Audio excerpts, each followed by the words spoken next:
But I went to ancient Olympia where they had all the ruins of the original games, and that itself was so re-motivating and so inspiring that you went, no, this is the reason I've wanted to be an Olympian.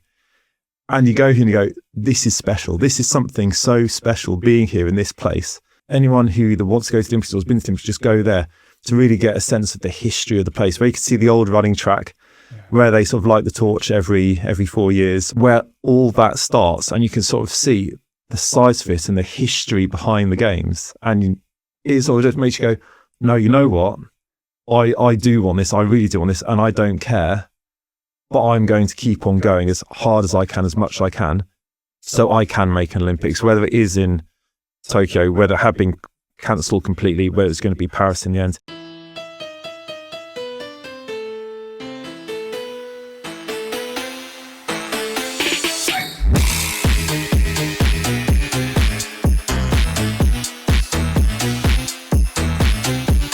Hey, what is up? Welcome to Last Show Counts. Today's guest is a double Olympian, an Olympic silver medalist, and founder of the rowing physio, Tom Barras. Welcome to the show.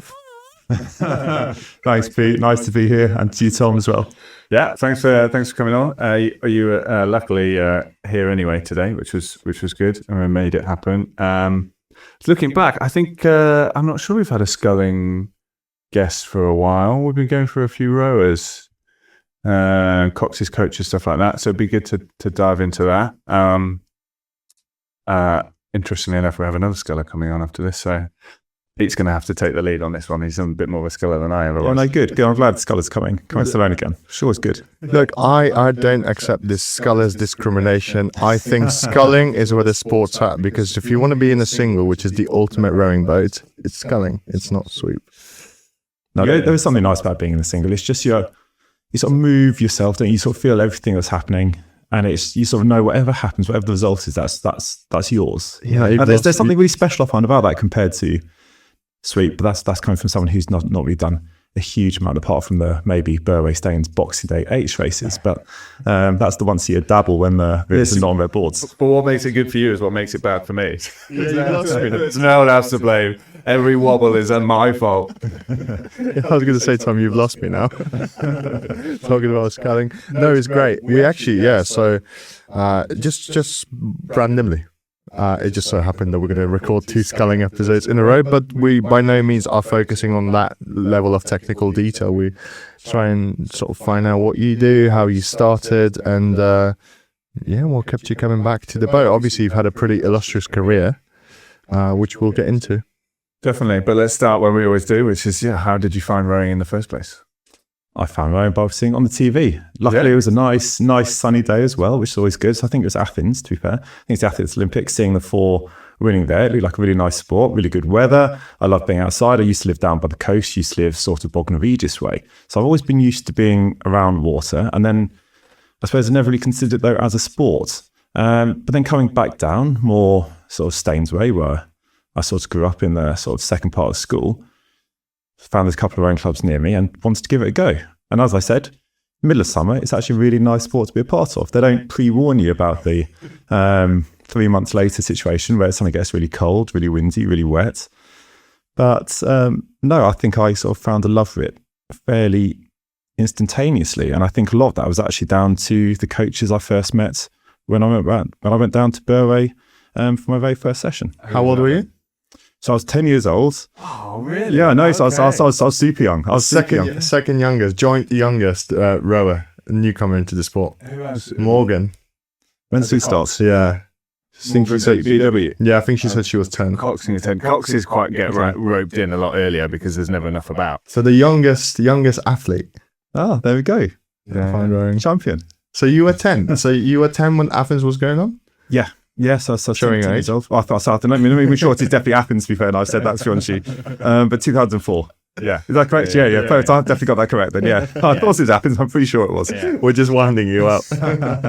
Pearson Canadians last stroke. Yeah. So I said it's a brilliant race to watch, and it really, made me go, okay, why don't give it a go?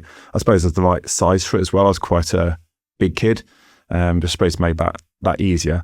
But no, it was absolutely fantastic. And I've got to give due credit here to the coaches who were down at the time. Jim and Clive, still going there now, volunteer coaches, got down to the club. They were shutting up, about to go home, already spent all morning coaching other athletes, should we say, development athletes, maybe more appropriate.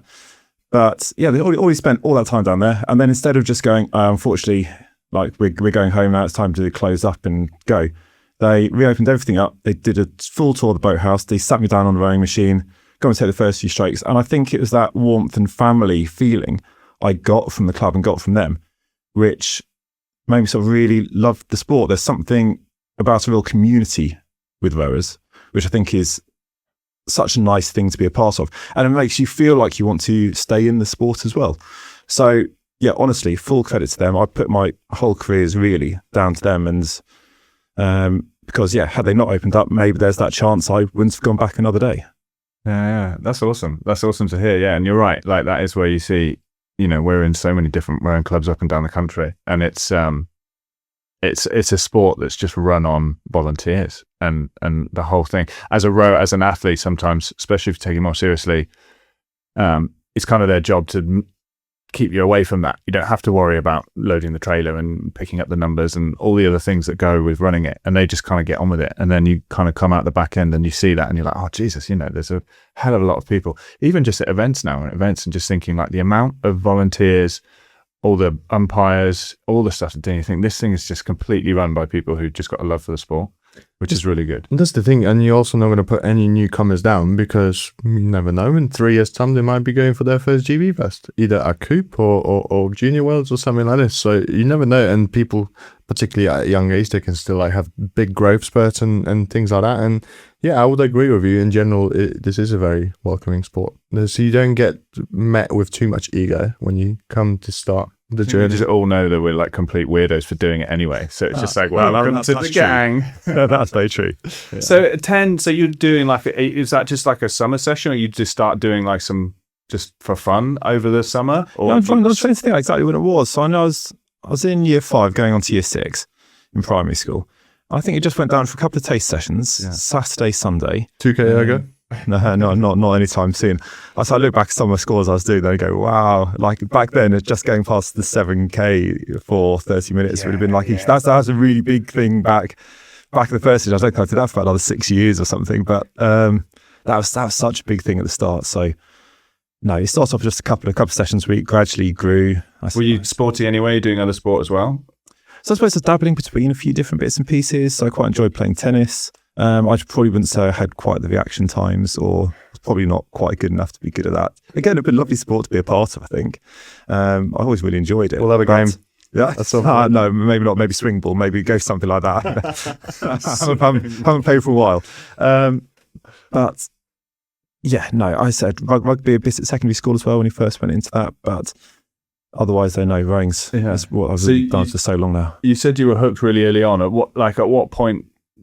Was there a point where you're like, hang on, I think I want to do this like properly? Or again, I think I was sort of naturally blessed a little bit with my size when I was that age. I was definitely always one of the tallest in my class, in the age groups I was rowing in. So I suppose it already put me in a bit of an advantage when it came to doing racing in that age group. If you're doing like J11, J12, J13, and you're one of the tallest, of course, at that age as well, like physiology and sort of length makes a huge difference. Of course, it still has an effect as you get older as well. But at that stage, especially when you're a fair bit bigger than the other guys you're racing, then of course it's a bit easier to sort of go, oh, this is really good. I'm really good at this something. And when you're really good at something, you just want to keep on going with it in a way. So it makes it feel even better. So you already have that nice warm family feeling of a club, which makes you feel like you want to go down there and want to do the training. And then I suppose when it comes to racing and that's going successfully, then I suppose then you go, well, maybe I could go and do something. Maybe I could dream about going to an Olympics one day. Or do you know when those kind of thoughts came in? Is that or in terms of like when you start thinking, when did you start thinking, I might start trialing as a junior or trying to get a GB vest or something like that? Or does it just kind of happen? So actually, the first thing was actually more of a setback than anything else, because the first time of really wanting to go and try and get a GB vest with GB France when I was 16. Up until that stage, doing pretty well. I think the year before I won Nat Sculls, wearing my tracksuit bottoms. That's the thing why the nickname Tracky Bear comes along. No, So okay, you gotta go into I've that. not heard that either. No, so I think this is all from Jack Beaumont. Again, obviously. So when you watch this, he'll know all about it. Exactly. But yeah, no. So I didn't particularly like wearing leggings at that age. So I just wore my Adidas tracksuit bottoms. So I just raced over Nat Sculls in my tracksuit bottoms. Won Nat Sculls wearing that. And so yeah, so those all going well. So I think that just name has stuck with me, and since then everyone just calls me Tracky, really. How old were you? So you were 15? So I was probably about 15, yeah. 14, And you 15. won J18 Nat Sculls? No. I didn't win J18 Nat Sculls. No, that'd have been there were phenomenal guys like Tom Chung, I think, back then as well. He was actually a superstar. Okay, in the single back that age. But no, won my age group for that. But then it was trying to go and do the GB France match, the J16 GB France match. But then I started getting pain around my knee. Went to go and see Mark Egger, who was the physio at the time for the British rowing team. And he was like, well, there's something not quite right here. I think we need to go and get that imaging and get that checked. And I found out I actually had osteochondroma. So that's a little bit of bone which grows out the femur and sort of growing into the skin. So with that, you then go, right, so what's going to have to be done about this? Only one thing that can be done is have it chiseled off. Yeah. So in I went for surgery when I was 15, maybe early 16. I can't think now exactly when it was. And had that operation. And then I came back from that, did the J16 trial for the single, and then having won Nat Sculls the year before, finished, I think it was like 7th out of 8 or something in that trial. And you suddenly go, okay, this is what I thought I could do, and I was around doing. But then you have that big setback where you go, crikey, okay, maybe now this few months out, everyone's now caught up with me. Again, it's a similar sort of age now where other people are going through their growth spurts. So I'm no longer just the tallest, biggest guy competing in the field. And you have to reflect on that and go, okay, do I still want to carry on? Do I still believe I can do something in the sport? Do I still enjoy the sport? I think that's the biggest thing. That's the thing I think I probably want to get across the most, actually, is just the love of doing it. When all if you don't love what you're doing, then what's the point in doing it? And I suppose after having that and that setback and not making the team, I sit and go, but I still love doing it. I still enjoy going on the water. I still love seeing my mates down at Burway.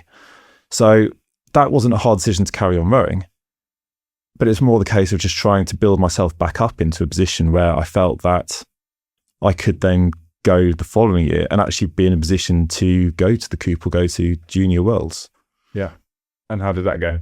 Got to Coop, which is obviously the best event anyway. So that's Coop that year, Junior Worlds the year after. But honestly, I'd say to anyone, if you just go to Junior Worlds, I feel gutted for you because Coop is absolutely my favourite event. Oh, yeah? Absolutely loved it.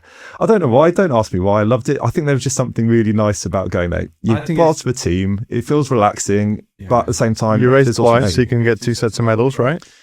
I didn't quite come out with 2 sets of medals, to be fair. I think I came back with 2 4th places in the single. And 2 pairs of, how many pairs of tracksuit bottoms did you come back with? A few more of those, to be honest.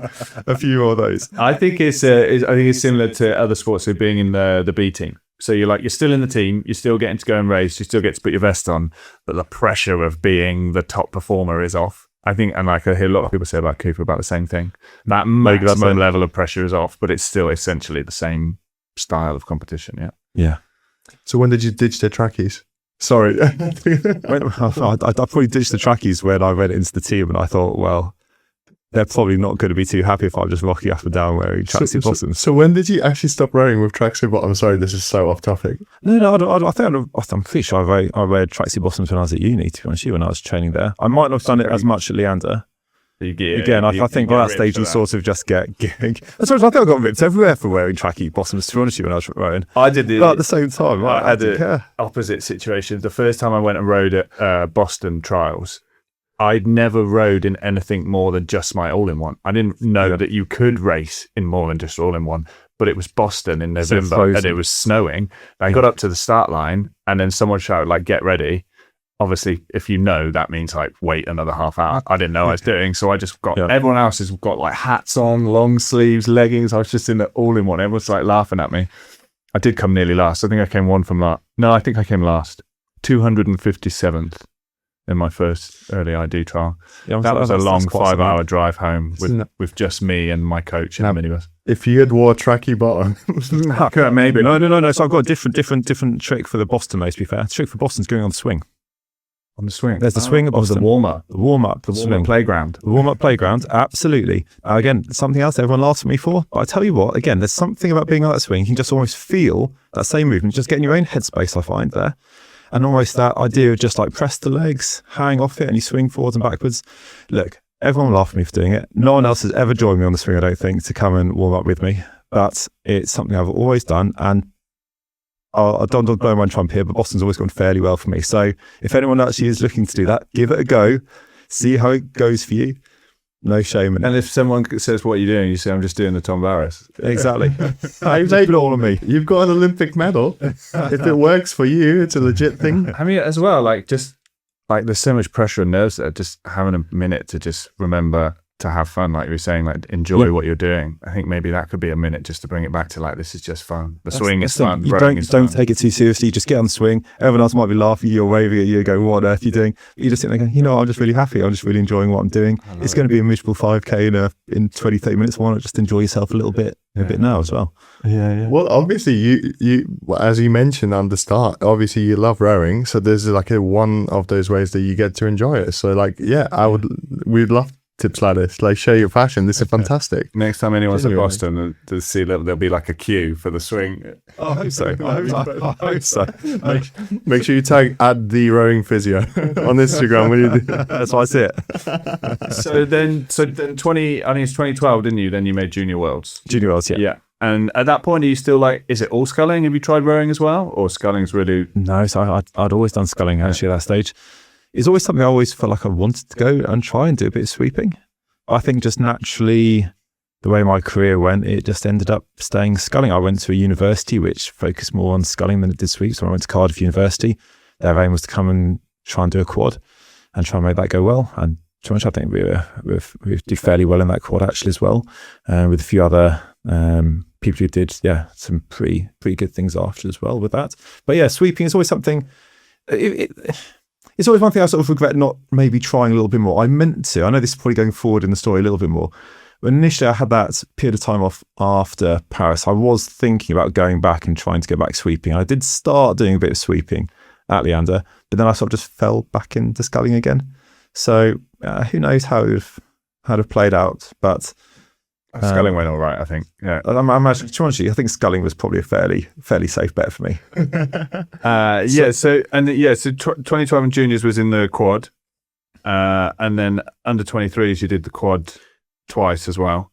Although what happened in 2015 under 23? We're skipping so much. Who were you in a quad with in 2012? In 2012 for the junior quad, so I was in the boat with James Rudkin, Seb Devereaux, and Ollie Knight, I believe. That's a pretty stacked quad. That's what I'm saying. It's a pretty stacked quad. Yeah. You just thought it had gone really well. It didn't? We did go particularly well, I don't think. Oh. I can't. Eighth I got, which isn't At bad. junior Worlds, was it? I think I got it as second in the B for FB, second. That's better than I remember it. To be honest, I thought we finished in the C final. Maybe I could have got that completely wrong. My memory's shot to pieces now about those You're rowing thinking races. about enough of those races. There are so many rowing races you've been through. You sort of go, crikey, I They can't just remember. blend. And especially when they weren't the successful ones. So you sort of forget about the less successful races and just go, I've got a very selective memory now towards those few good races where you go, yeah, actually they were really good.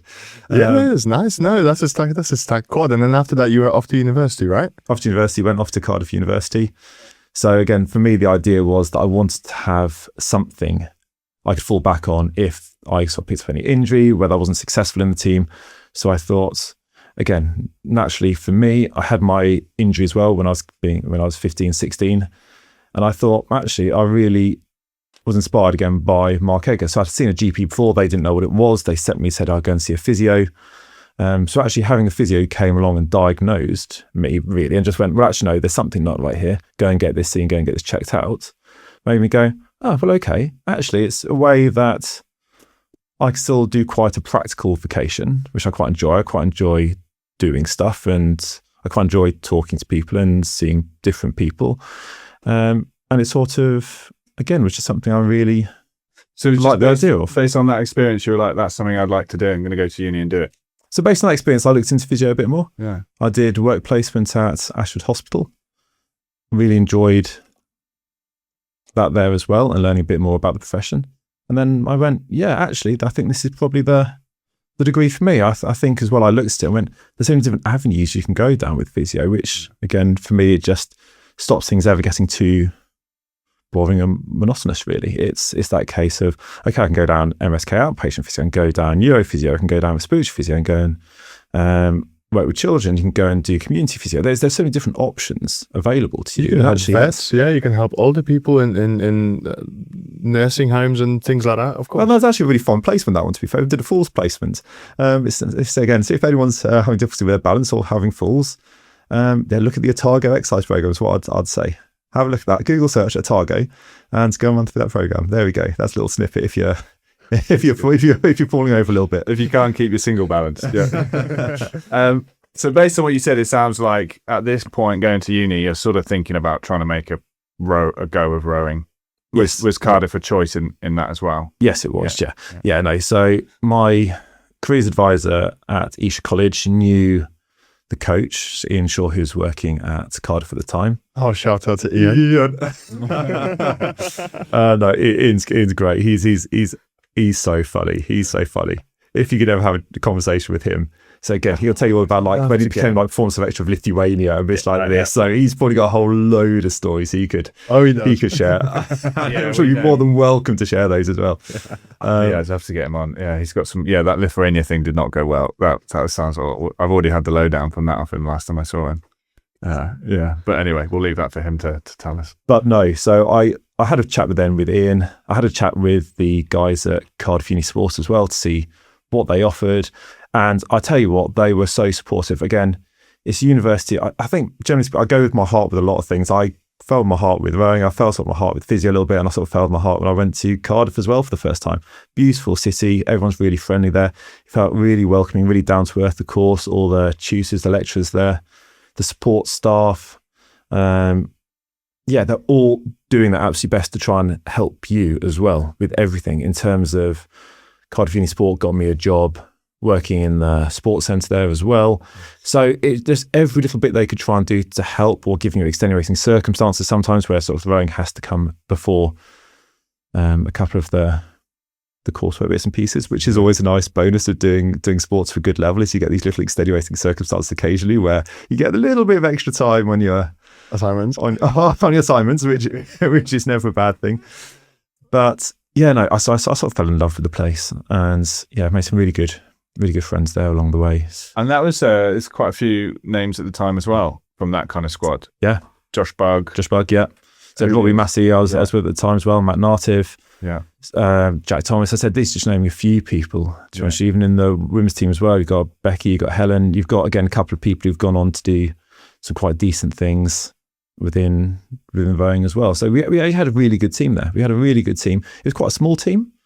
Because we really trained as part of, and this was actually the sad thing I found a little bit, is that we trained really as part of Welsh rowing rather than Cardiff University.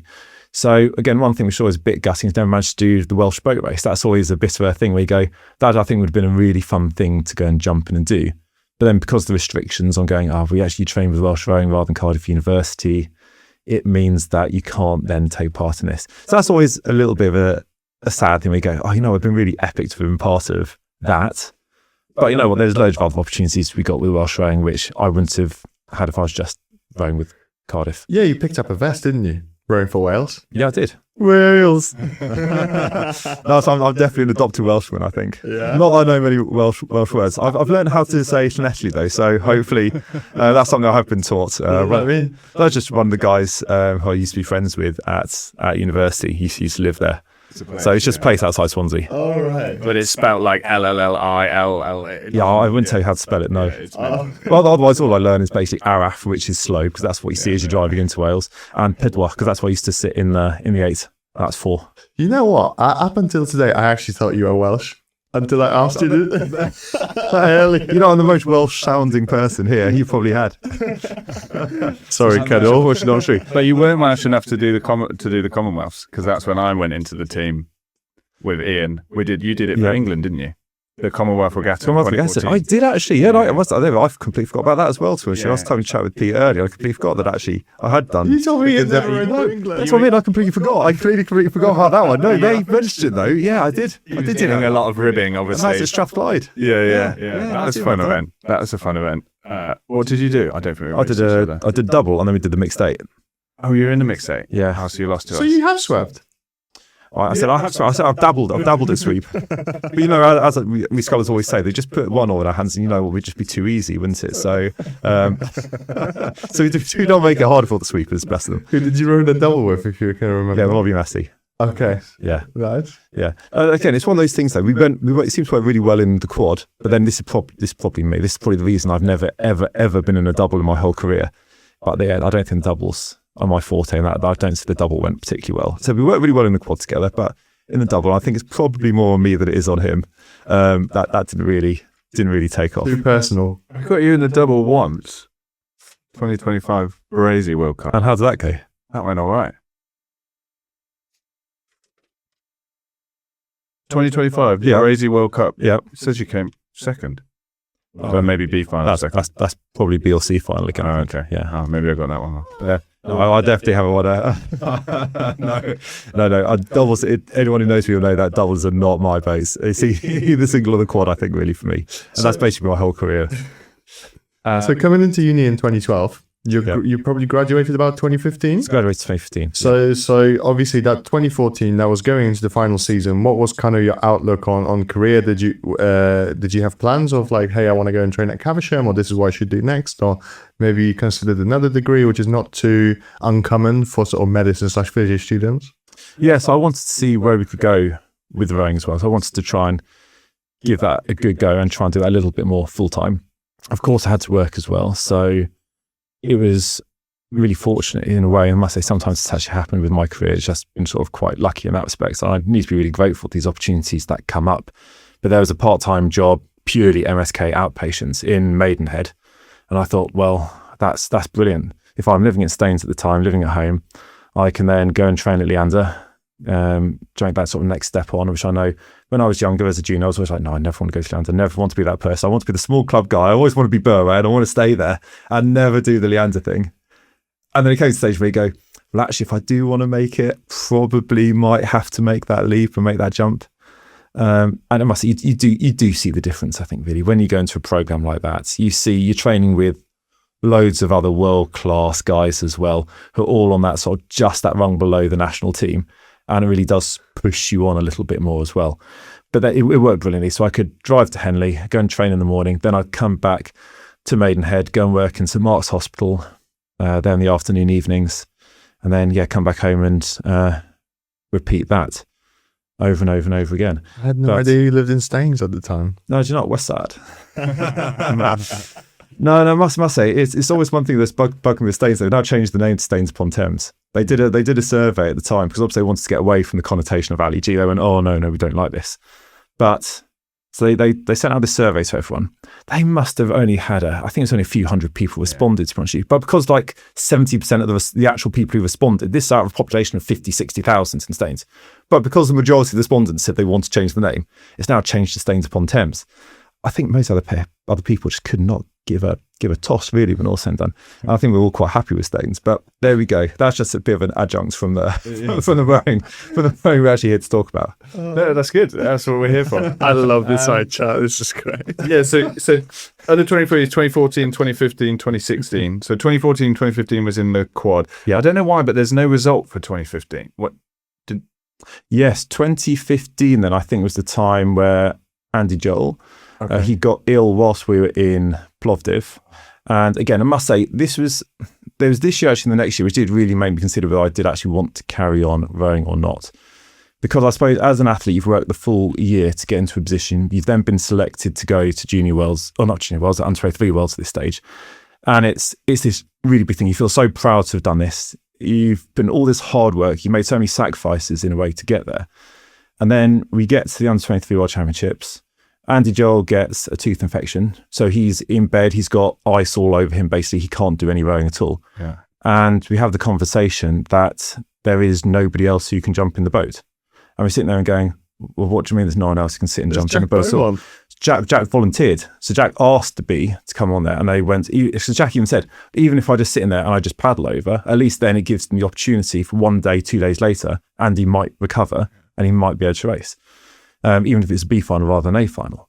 But they said, no, we don't want that to happen. So we sit there and go, well, we can't even complete the racing, and you just sit there and you sort of just go, okay, why should I put in and invest so much time and effort myself if we can't even find anybody to come and jump in and help us out when we're out there? Yeah. And I think that's a bit of it's a bit of a frustrating one. I think then the next one actually came the year later. So when I was at Leander, we went to the Sierra Nevada camps with the development squad. Yeah. And halfway through, I had to sit down, chat with one of the GB coaches at the time. I said, I won't name names here, but and they basically went, well, we don't think that you'd cut out for the senior team. We don't think that Jürgen would like you. So we suggest that you give it a go for this last year and then step back after that. That's ridiculous. So yeah, and that was coming from the GB coach at the time. So of course, I then went to my coach Leander. They were like, no, just you've got to try and take the step back, try and ignore that, and just try and keep on pushing. But again, I think that was the time again after that last World Champs as well, where you almost feel like you'd been robbed in a way of even a chance. It's not the fact. Okay, would we have won a medal? Probably not. But at the same time, you still feel like you should have the opportunity to go and race. That's the reason there is no result for that. Yeah. It's because we didn't place anywhere. We didn't finish. It's a tricky one because I've also been part of systems where I feel like coaches should have told athletes a lot sooner that they weren't going to get any further. Yeah. Like, when you see rowers just kind of bashing along at a certain level and then not getting any further. And I do think sometimes there is a place to be like, hey, listen, man, like, especially if you're like at that level, you're putting your entire life on hold to do it. But yeah, it's a strange, I find it strange to have to deal with. I think as well, just because all the racing had been going quite well at the time. So I'd probably said, if you look at the final trials, I've probably been the first one outside of the guys who were currently in the team on that sort of sheet of paper in terms of time-wise. It was always one of those I sort of went, I think they just didn't like as much the fact I tried to enjoy the sport maybe in a way. And maybe that sounds like a really horrible thing to say to the coach at the time, but I think they thought that Jürgen, and I think Jürgen built up this reputation as being quite strict, quite time master. Maybe you've got your own opinions on Jürgen as well. Possibly as well. Yeah. But when I said I've actually found Jürgen completely different to those perceptions. I said we can talk about that a little bit later. But I think there's that impression that because, say, something like on like a 16K ergo, which I do in Sierra Nevada, I'd go, right, I'm going to do it as like a 4K 0-minute rest, 3K 0-minute rest. So it just kept it a little bit more interesting. I could just think about something a bit different every time. And then eventually when it would clock down, it would clock down. And I for some reason, I just don't think they particularly liked someone doing something slightly out the ordinary or something a little bit different. And they felt that wouldn't then fit into the team and into the British team ethos, which was there. Which again is very different then to what I'd say I experienced when I was in the team. I think as well, if you look at maybe a bit of context in the sculling, when I was doing under 23s, like 10, 11, 12, like that was the point when they still weren't sending full sculling teams. Like under 23s wasn't quite there. They had a group, but again in sculling, there's only 7 places at the Olympics. It's a smaller squad. Maybe they were looking at who's already in the team.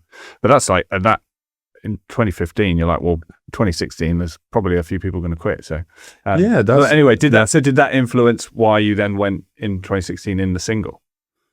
No, so I think the reason I went in the singles then because Leander then I'd probably want to be part of the quad that year at Leander, but they then came to me, the coaches, and went, no, Tom, the best way of you now actually, if you want to really get into the team, is to go and perform in the single. If you get a good singles performance, that is going to make you stand out and make you and separate you from everyone else who wants to try and get in there. So the fact that then I was able to get in the single and then come 5th at the under 23s was, I think, the thing which they went, okay, actually, we haven't had really an under 23 single sculler who's sort of getting up around that level for a few years, I don't think. I can't think, well, we'd be like, maybe like. When was Jack? The year before, right? He came 5th or something? Did he? I think. That's so I can't remember. I thought he was in club. Do you not do the double instead of the single? He did. We can look that up. I know 2015 was the first year that was at Leander, and I remember specifically because I was messaging Jack throughout that whole regatta, just cheering him on because he was out in a single. And I'm pretty sure you went into the final. But look, if like the single, then I think we've probably got the same performance then. So similar performance, right? That's the case. It's about as good as it gets from any British under 23 in the single, sure. Yeah, that's what I'm trying to think though. So I mean, there's a few like Langers won junior worlds and then went straight into the senior team. There are a few maybe athletes like back in the day who could have done it, but maybe. But this is not to put you down at all. It's like obviously a final at the World Championship level in the single under 23 is so cutthroat because there's not that many age differences. You kind of the same sort of experience. You carry the same sort of experience in rowing. You're at the same age, similar sort of like growth spurt phase and bits and pieces like that. So you don't think that coach was effectively maybe seeing if you would respond to that by rising up? So maybe that was a bit sinister, but do you think there's any chance that they were trying to do that? No, so I have thought about this as well, to be honest. I have actually thought about this and gone, maybe that's the sort of game they're trying to play is, right, let's try and spur him on by saying this. But at the time, there was no, right, if you get this performance, then if you don't get this performance, then you won't be here, for example.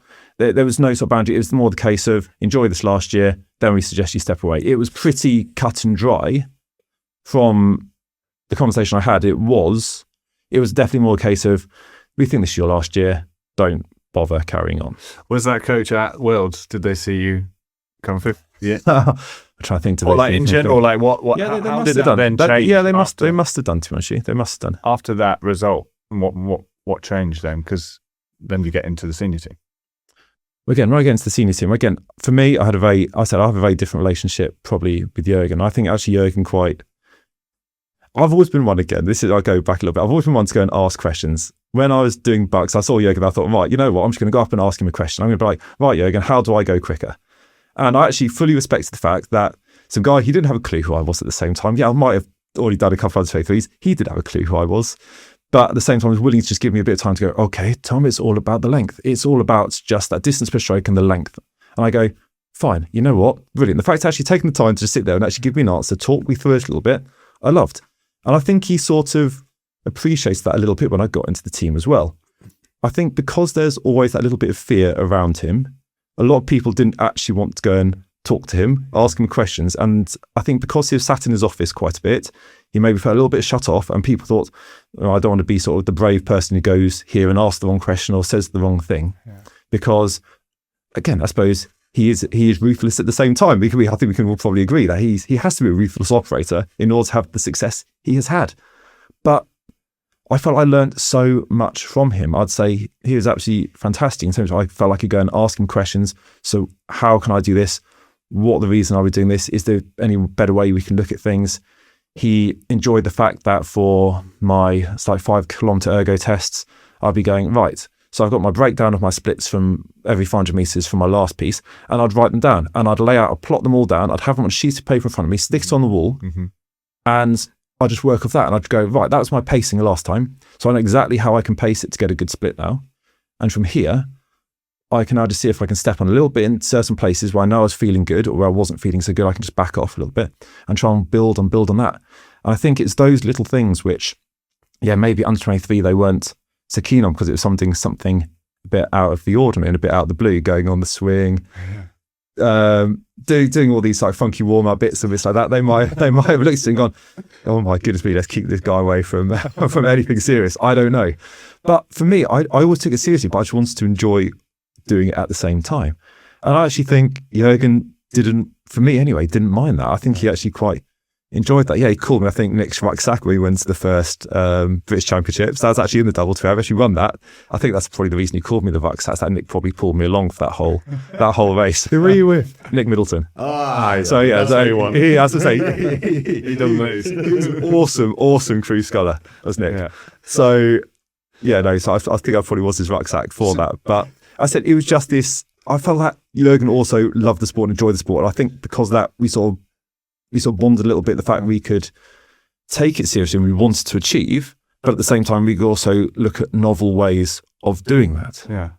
And one thing that sort of sticks in my mind as well, I know we're going on for being a tangent again with this. So again, I apologise, but there's one thing about Jürgen which really sticks in my mind, is that when it wasn't going overly well, I think it was not just the whole team rather than just me individually. Was it 2018, 2019, where we weren't having a successful year? And he was sat in his office and he was listening to old cassettes from about 20, 30 years ago where he had recorded weight sessions from 20, 30 years ago, and is listening back to those to see if he could think or find any good exercises which he thought were good then, which might then help us now do better. That's the kind of person I found him. He was so keen to try and improve that he would go back and just sit listening to these audio cassettes to see if there's something which he'd forgotten about, which he then re-implement to make us go quicker. And that's just a little insight into him, because I always found him fantastic in that respect. I think as well, it's interesting when you said I went to ask a question and there's no way he'd know who I was. He did know a lot.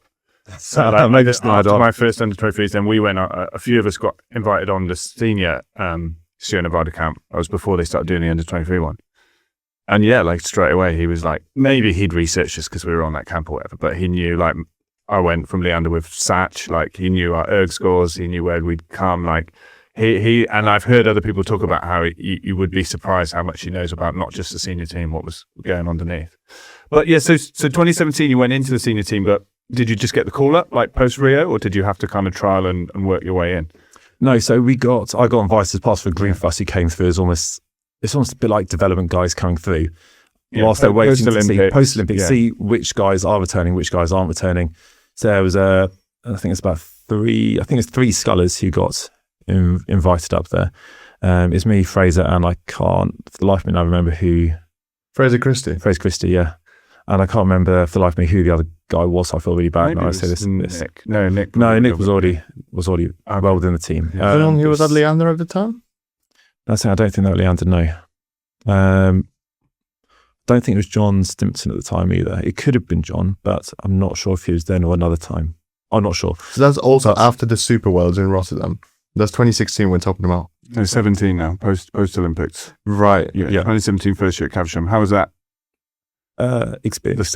Yeah, it's a big experience. You sort of go there, you go on the ergo, you rate more than rate 19 for a stroke, and then you get rollocked for doing rate 20 for one stroke. You go, you better keep that down, you better keep in time. Not sure that ever really got much better for me, but I think I got normally sat more towards the back of the room when it came to I see why you do more single sculling now. I did my own thing. You either had to follow me or just let me go by myself.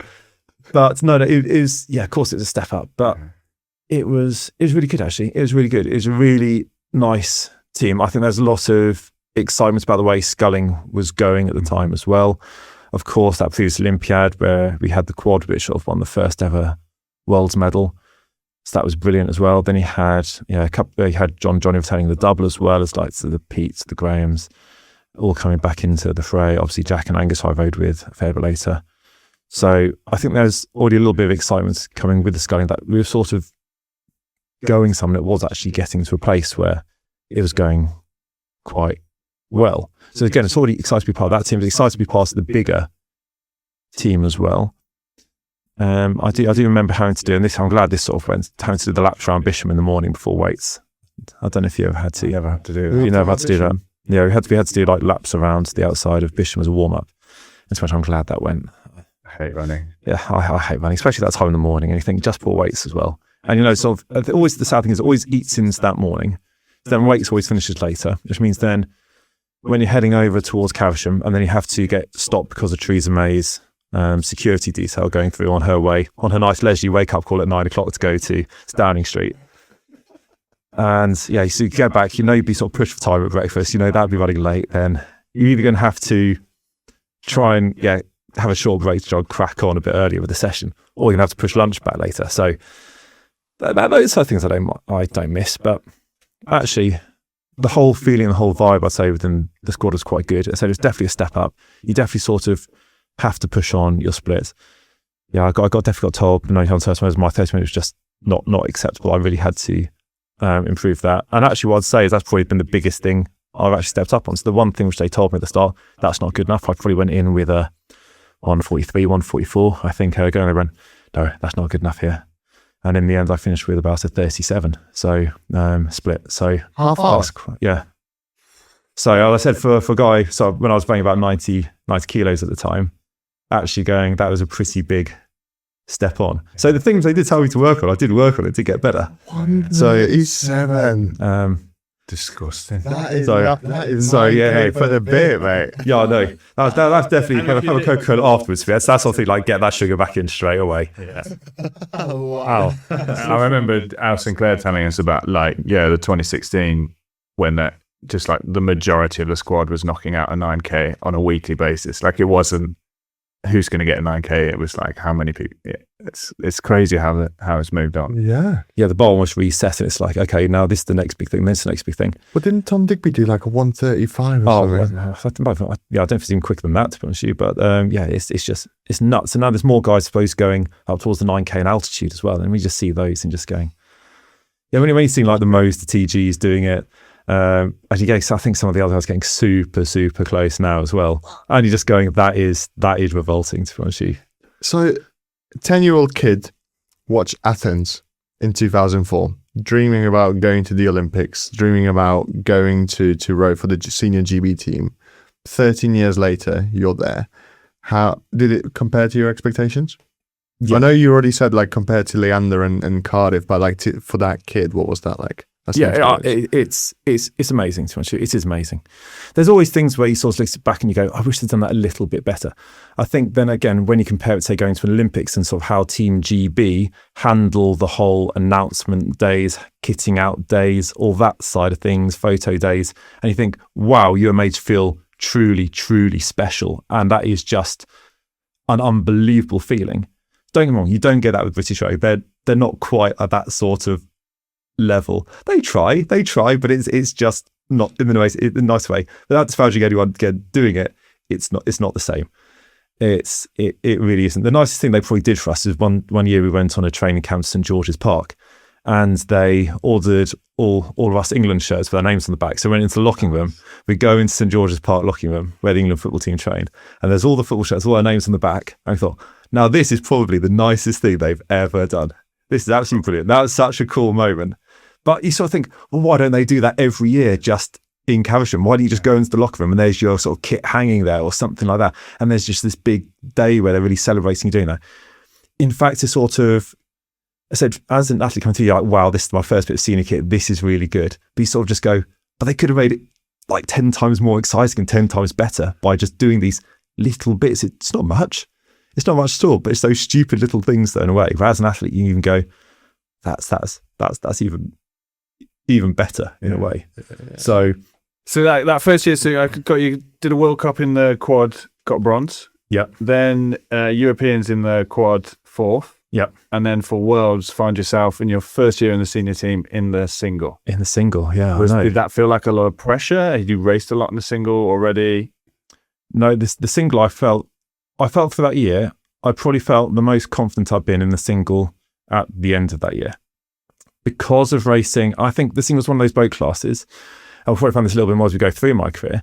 But actually, the longer you spend in it, the better you do. For me anyway, I guess in it. I think that's the same with me in any boat class as well, actually. I think you need time for me anyway, I need time to adapt to different boat classes to work out how they move the best. So I think having raced under 23s the year before, then spent a lot of that winter in singles, because again, a lot of guys didn't come back until late. Mm-hmm. So we spent a lot of time in singles all throughout winter. Then came in the sort of final trials, finished fourth there. That's why I ended up in the quad to begin with, where he finished third. And that was, again, a great experience. Then I think John had food poisoning, I think, for Europeans. So I had to jump in that last minute. And again, some may say the wind stopped us from getting any more than a fourth, but we can leave that for another day. But yeah, no, I think the whole confidence of, I could see my splits going quicker, my 2K going significantly quicker. I'd never gone anywhere near sub 6 minutes before going into the team. That was now under 6 minutes. My 30 minute, as I said, already stepped on quite a bit. So I was feeling fit. I was feeling strong. I was feeling healthy. I had the confidence, I think, of being in a crew boat, and they were going fairly well as well. So I was going, we're under 23s in the quads. I suppose more languishing, more like B, C finals. And now I'm going into the senior team, and I'm now in the A final. And it seems almost a bit, what's going on here? This should be surely harder than almost it feels in a way, because you've just done juniors under 23s, but they haven't been anywhere near as successful. But again, it seems to be going a lot better. It's just, it's a bit of a weird one to get. So you build it up in your head, and in some ways it was like, oh, okay, I'm in the A final, and that was that's the thing. That was an impressive A final. I mean, were you, like you said, you started rowing early? Were you like a fan of rowing? Did you? Because you were in that final with one name popped out was Andre Simek. Yeah, Andre Simek, Robbie Manson, who got the world best time earlier in the year as well. So that year, Angelfonio Rodriguez. 2017, yeah. Rest in peace, yeah. So, and it was just on the start line. Huge names. And again, there's the other Timo Lanask, who I'd raced the year before, who won on 23s the year before. Love Timo Lanask. I would love to get him on. He's such a nice guy. I love Tim as well. He came and gave me a hug after the on 23. I gave him a hug after on 23s. They came and give me a hug after the senior world. So no, I think we got on really well, actually. Are you sat on the start line with your head like screaming, or are you just like game time? It was exciting. Again, this is the other reason I say I'm probably a little bit different to most people. I think I sat watching Modern Family for in terms of like an hour and a half before my race. I was just sat there just enjoying that, not trying to think about rowing at all. Completely, yeah. So maybe this is the same thing with that sort of swing idea, is actually getting that headspace away from rowing, but I'm not even considering it, so I really need to get on the start line. The more concerning thing, I think, probably with that race was actually just going, it was so humid there, you just didn't want to drop the handles. That was more the fear of that race, was just going, don't drop the blades. Because I already got to an A final. I was already probably surpassed where I think anyone else thought I was going to get, and it's past what I thought I was going to get.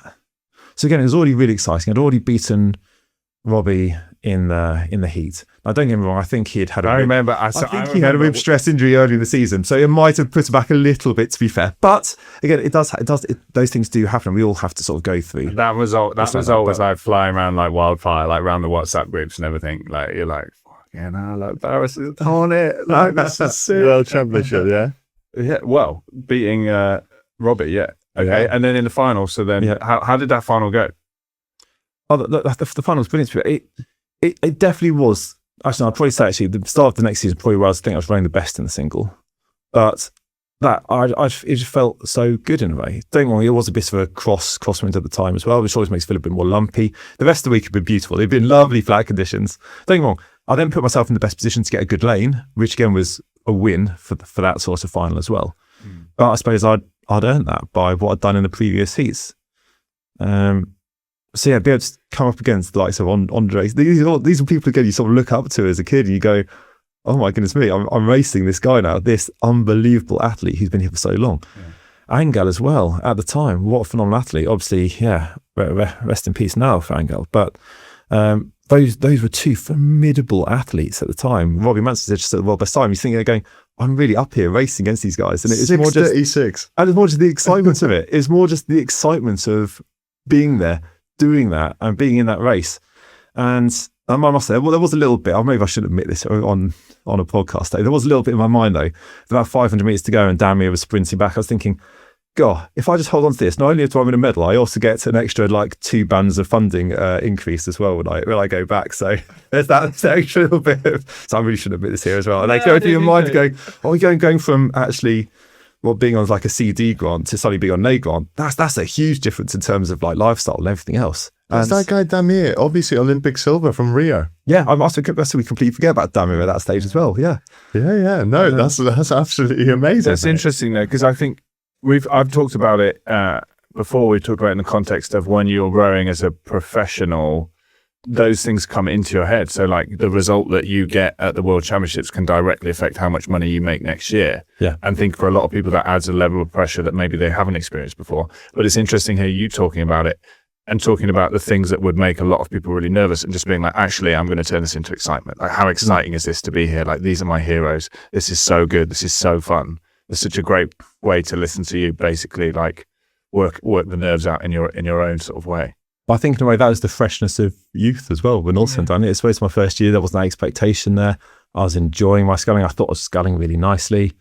It was all going well. I knew I could see my progress. So yeah, in that space, I think there was also that little bit of benefit there as well. And you didn't drop your blades? I didn't drop my blades either. What handles did you have? I think I had the black felts. Oh, the black felts, not the orange. You don't like the orange? Oh, actually, no, I'm trying to think. Maybe the black felts came later. I'm trying to think about this. No, my stuff. The black felt was in by 2017. Yeah. It was, yeah. No, but I'm trying to think though, because the black felts aren't the ones you sort of have to dip your hands in the water and then touch them, are they? No, so I might have had like maybe had the green croakers at that stage. Oh, green. Yeah, the green ones are the ones which are the most. most slippy. Orange is the grippy one, and pink is orange but like super thin. Then the blue ones are the worst because they give you the blisters. Yeah, I'm going to have to go after. back and look at some photos of that to see what's happening. But all I remember is I constantly have different hands in water, touch the blade, different hands in water, touch the blade, trying to like build up that. Maybe it was the black felt then. Look at this. So I can't remember. I don't know. I know I've definitely used black felt ever since, but at that stage, I'm not sure. I don't know if I'd actually moved on to that. So coming back from the Worlds then, obviously, what are your expectations for the following season? Because you're like, wow, I can see my progress curve going like this. Yep. Where's the limit? I suppose then the aim for the next season, which I suppose did happen as well, was obviously what happened with the quad as well. That was going really well. And I thought, well, actually, I would like to try and break into that. Maybe that was, at the time, a good thing. Maybe it wasn't such a good thing. Maybe I should have just carried on going for the single for that period of time because, yeah, it came to, I think it was December trials in 2018 then. And I think I went sub 7 for 4K.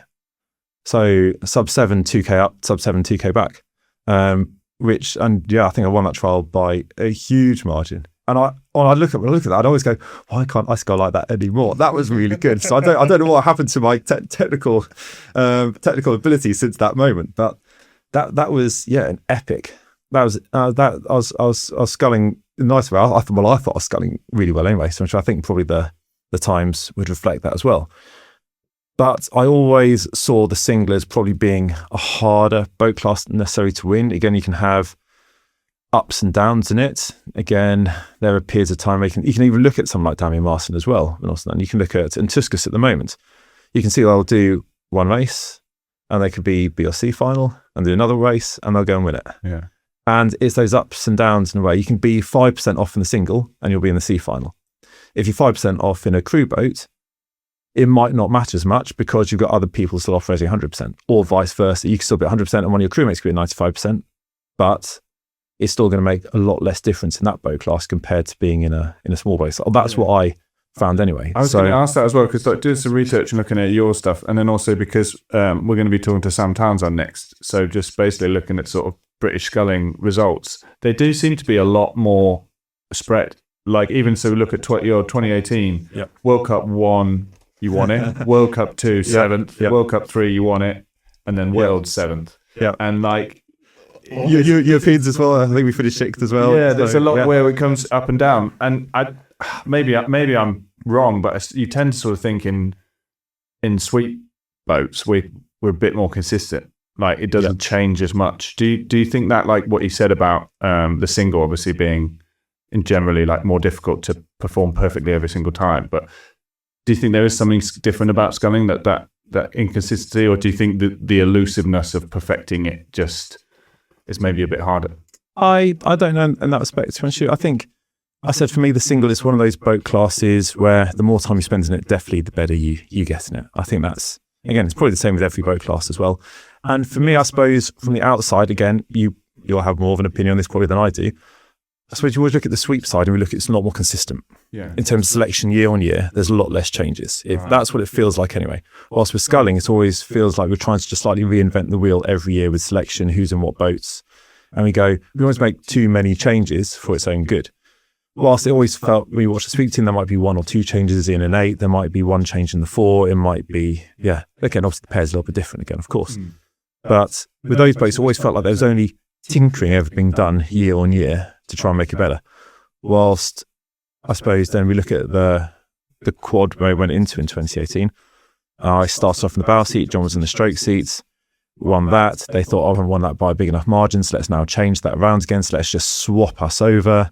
So then we did that, then that didn't go quite so well. So it feels like there's lots of tinkering bits and pieces that go on, and it's maybe not quite that consistency week and year on year that maybe I feel you need in order to really succeed. And I think that's in a way partly why our quad in Tokyo actually did well, because we'd already started a bit of that project the year before.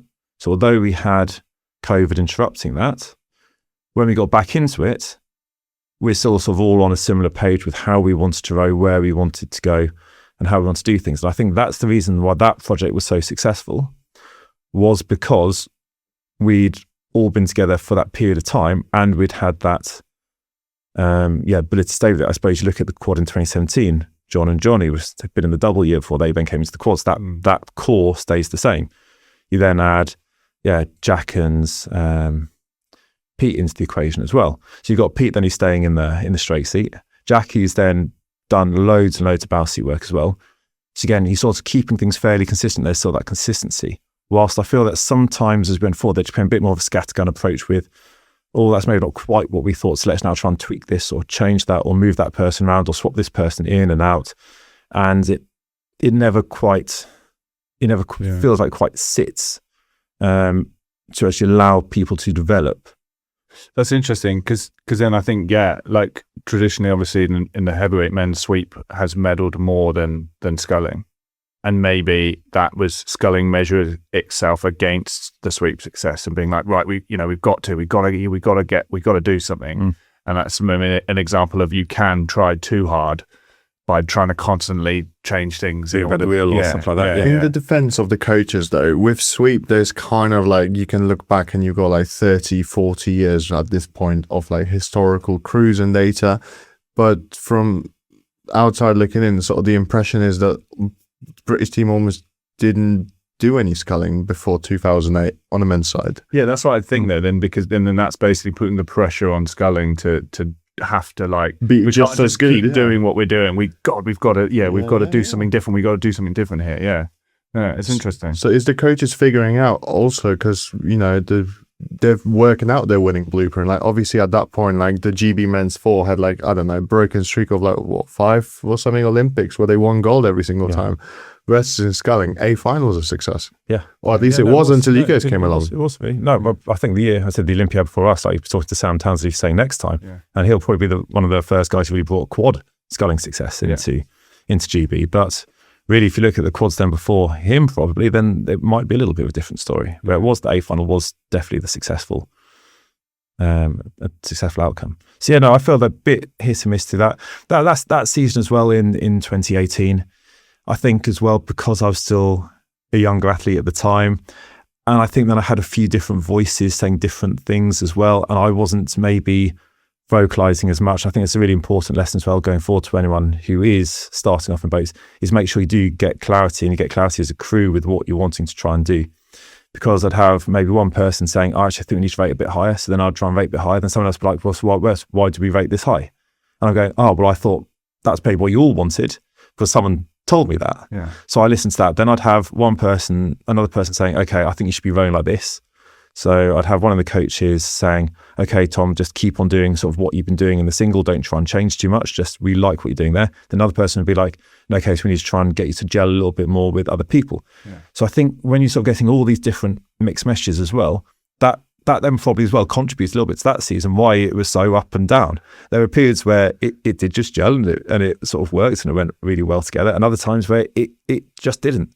And it is bizarre how you can finish, first at 2 of the World Cups, and then you can finish, 6th and 7th at really the other 2 events. What first in the B final? Still first, but no, but even then, but it's even bizarre though, because even during that race, and that was in Linz, I think it was.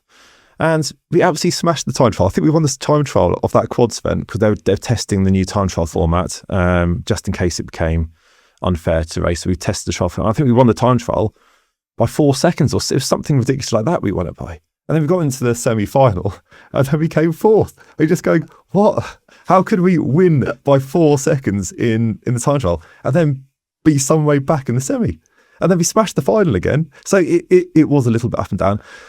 Yeah, I think it's probably me. I was probably listening to a few different opinions. I wasn't really vocalizing that there were different opinions going on. And then it became a little bit of like a negative spiral as well, where people weren't sure exactly what was happening, why things weren't staying consistent, why things were sort of going in the direction they were.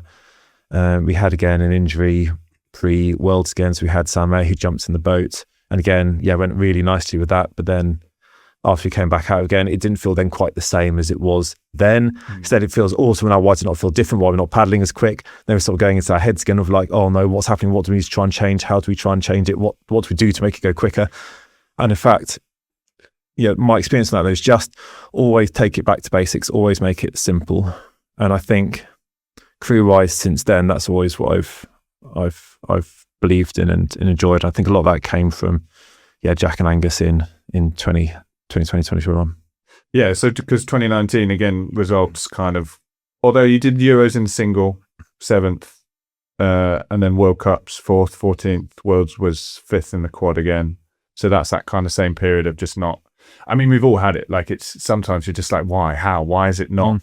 What is that little? It's almost like magic. Neurotically trying to find the answer. Yeah. No, again, I think actually with 2019, because again, it's back in the single 2019.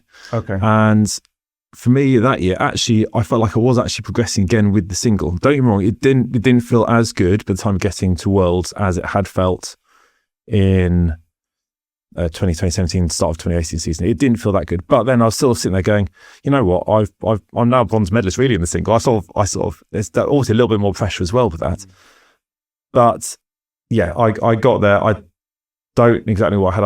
I think afterwards I started to have like labyrinthitis in my ear or something like that. So I was just getting constant like buzzing and like feeling like that. So my lactate was about 24, I think, after the race. That's normal. Which normally probably be like 7 to 10, I think, for me after a race. That's it. Yeah. If you were seeing like above 15, you're swimming in lactate. So yeah.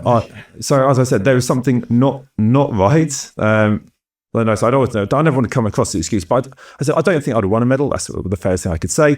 I think I'd have done a really good job to make an A final, and I think I should have been able to qualify the boat. I suppose they're the two things I would say. Mm-hmm. I think I was capable and I was going in the right direction. I was good enough to do that, but yeah, I was obviously picked up something which I'd never ever up until that stage vomited after the end of the race. I was just sat there vomiting, go back, get the lactate taken. That was over twice as high as it normally is for me, probably more like 3 times as high as it normally is after doing like a bit of recovery and bits like that. So I'm just sitting there going, there's something not quite right here. Yeah. So that was unfortunate, but it was what it was. But I think it was actually going in the right direction up until that stage, but maybe not quite the same level as the year before, when obviously I'd had the 2-3 years solidly in the single building up to Worlds. Yeah. I mean, that's just the nature of pushing your body to your limit as well. The injuries and the illnesses, it's just part of it. Like, I guess sometimes you think, I was so unlucky, but I think it's just like, that's what happens, isn't it? When you're pushing to that absolute limit, it's part of it. And I think I think it's dangerous to go, oh God, this could only happen to me. Of course I got ill at this time. It's like, no, it's part of it. What happened to Alan Campbell? Yeah, for Beijing, yeah. But I suppose I'd like to also say as well, I could have been beaten by another 6 guys who are also ill. That's the thing. I don't know what happened to them. I suppose I got fortunate, as I said in 2017, that I will say this really sounds really horrible saying it, fortunate that Robbie Madsen got his injury when he did in between that 3rd World Cup and the World Champs. But obviously that then put me in a better position to get a medal. If maybe he hadn't picked up that injury then, maybe he'd have won a medal then and I wouldn't have done. So it swings around about in a career, I think, as well. Yeah, definitely. So then 2020 happened, and I'm so bored of talking about 2020. We can slide over it. I mean, like in terms of, I think one thing was interesting, which we have spoke to athletes about, was listening to how everyone sort of dealt with that incredibly difficult situation and how people managed to like make the best of it. How did you kind of get through it? Again, it sort of starts at the very beginning, I suppose. This is just a really weird situation where you get told you're selected for your first Olympic Games. You're on the steps of Calcium outside, because you always had social distance at that stage as well. So you're outside going, okay, right, Jürgen just reading off his list like, right, this is going to be this crew, boom, boom, boom. This is going to be this crew, boom, boom, boom, boom. And you go, well, that's cool. I'm selected for the Olympics. And then the next day went into lockdown.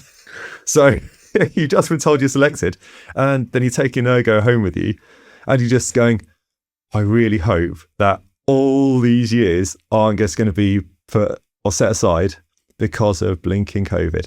Yeah. And don't get me wrong, you get super fit training just at home on a rowing machine, just going out cycling. So that's probably the only time I've enjoyed cycling. I hate cycling normally, but having actually completely clear roads, it made it really nice. That's why. No, honestly, I hate cycling normally, and then I said, honestly, I'm a motorist and I hate cyclists. Yeah, as a cyclist, I hate motorists. It works both ways, really. I can sort of see it. But it's the only time, I suppose, you get out there, the roads are clear, and you go, oh, this is really nice, actually. I'm allowed out here because I've got my exemption form, because I'm an athlete. I'm allowed to go out and train, as long as I'm sort of outside doing that. So that was, I must say, you get super fit doing that. You came back to the next season going, I feel actually pretty strong, pretty fit.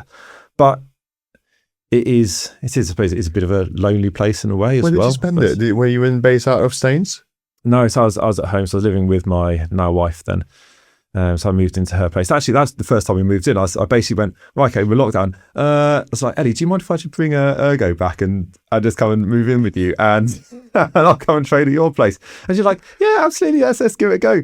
So it's our first time actually living together was over a period where you're sort of forced to live together. You can so find out pretty quickly. You're going to work out whether it's going to work or not, having friends, yeah. That's Country months just stuck on top of each other. The problem is you didn't know when the lockdown was going to end because it was 3 weeks originally. Yeah, and they just kept on going longer and longer. And I'm glad this is going well, at least. Oh no, and that was so depressing as well. And then you think, is this game ever going to happen? Are we actually going to just completely scrap Tokyo? Are we just going to not even bother delaying the games? When did you know it was not going to happen that August? I can't remember now, to be honest with you. I probably sort of set that aside in terms of that, because that had probably been pretty gutting a moment. I can't remember if I found out on the news whether it was a message which went around first. I'm not sure. But I think when we found out that it was over, you're sitting there going, right, okay, how do I again get myself back up and get going again with this? Because it's that moment you sort of go, again, you're putting so much effort into this. There's so many sacrifices you've made. You've missed so many people's weddings and you've missed funerals. You've missed all these other sorts of special occasions, these events to try and do this. And again, it's the sort of the proudest moment of your life for me. Anyway, that's the dream I had. It wasn't necessarily the two dreams I had. I think when I went up, and I've obviously achieved one of them. The other one I never achieved though. It was never like winning Olympic gold. It was always getting to an Olympics and representing my country at the Olympics. That was the big one. And the other one was getting an anthem moment. So that's the one I never achieved, which I always feel a little bit gutted about. We'll play it for you. Oh, that'd be amazing. We all stand up at the end of this podcast and have just like a Henley at the end of the day. Yeah. No, so for me, it was just going, is this my biggest dream now? Because you never know what's going to happen. Yeah. I could have got injured the next year. That might have then been the end of my rowing career. And probably for some people, it was when all said and done. People might have got COVID. They got long COVID. There were people who did end up getting long COVID who were in the team who didn't get back. And you think, that's actually gutting. You put in all this effort and then it gets stripped away from you. I always think there's a weird thing as well, like any event or even if it's something you've been looking forward to and building to the whole time. Say you were going to go and, I don't know, do some big event and you're all ready for it and the day is ready. And then they say, oh no, it's foggy, it's cancelled. And you go, oh God, there you go. I did want to do it, but all that pressure comes off and you're like, okay, it's off. And then an hour later, they turn around and go, no, the fog's cleared now, we're on again. That's a very difficult moment to then get yourself back in the previous headspace. Yeah. How was that, like, in that sense? Like, how are you like, right, this is the biggest thing, the pressure's now come off, and now we need to, like, ramp up again? I think the best thing for me, which I did that year, was Greece was one of the countries which opened up to allow us to, like, tourists to go in. And again, I appreciate people may have different views on whether, again, it's the right thing to do traveling, not the right thing to do traveling, but it was one of the countries that was opened up to tourists. I'd had my vaccines and so we were fine to go there.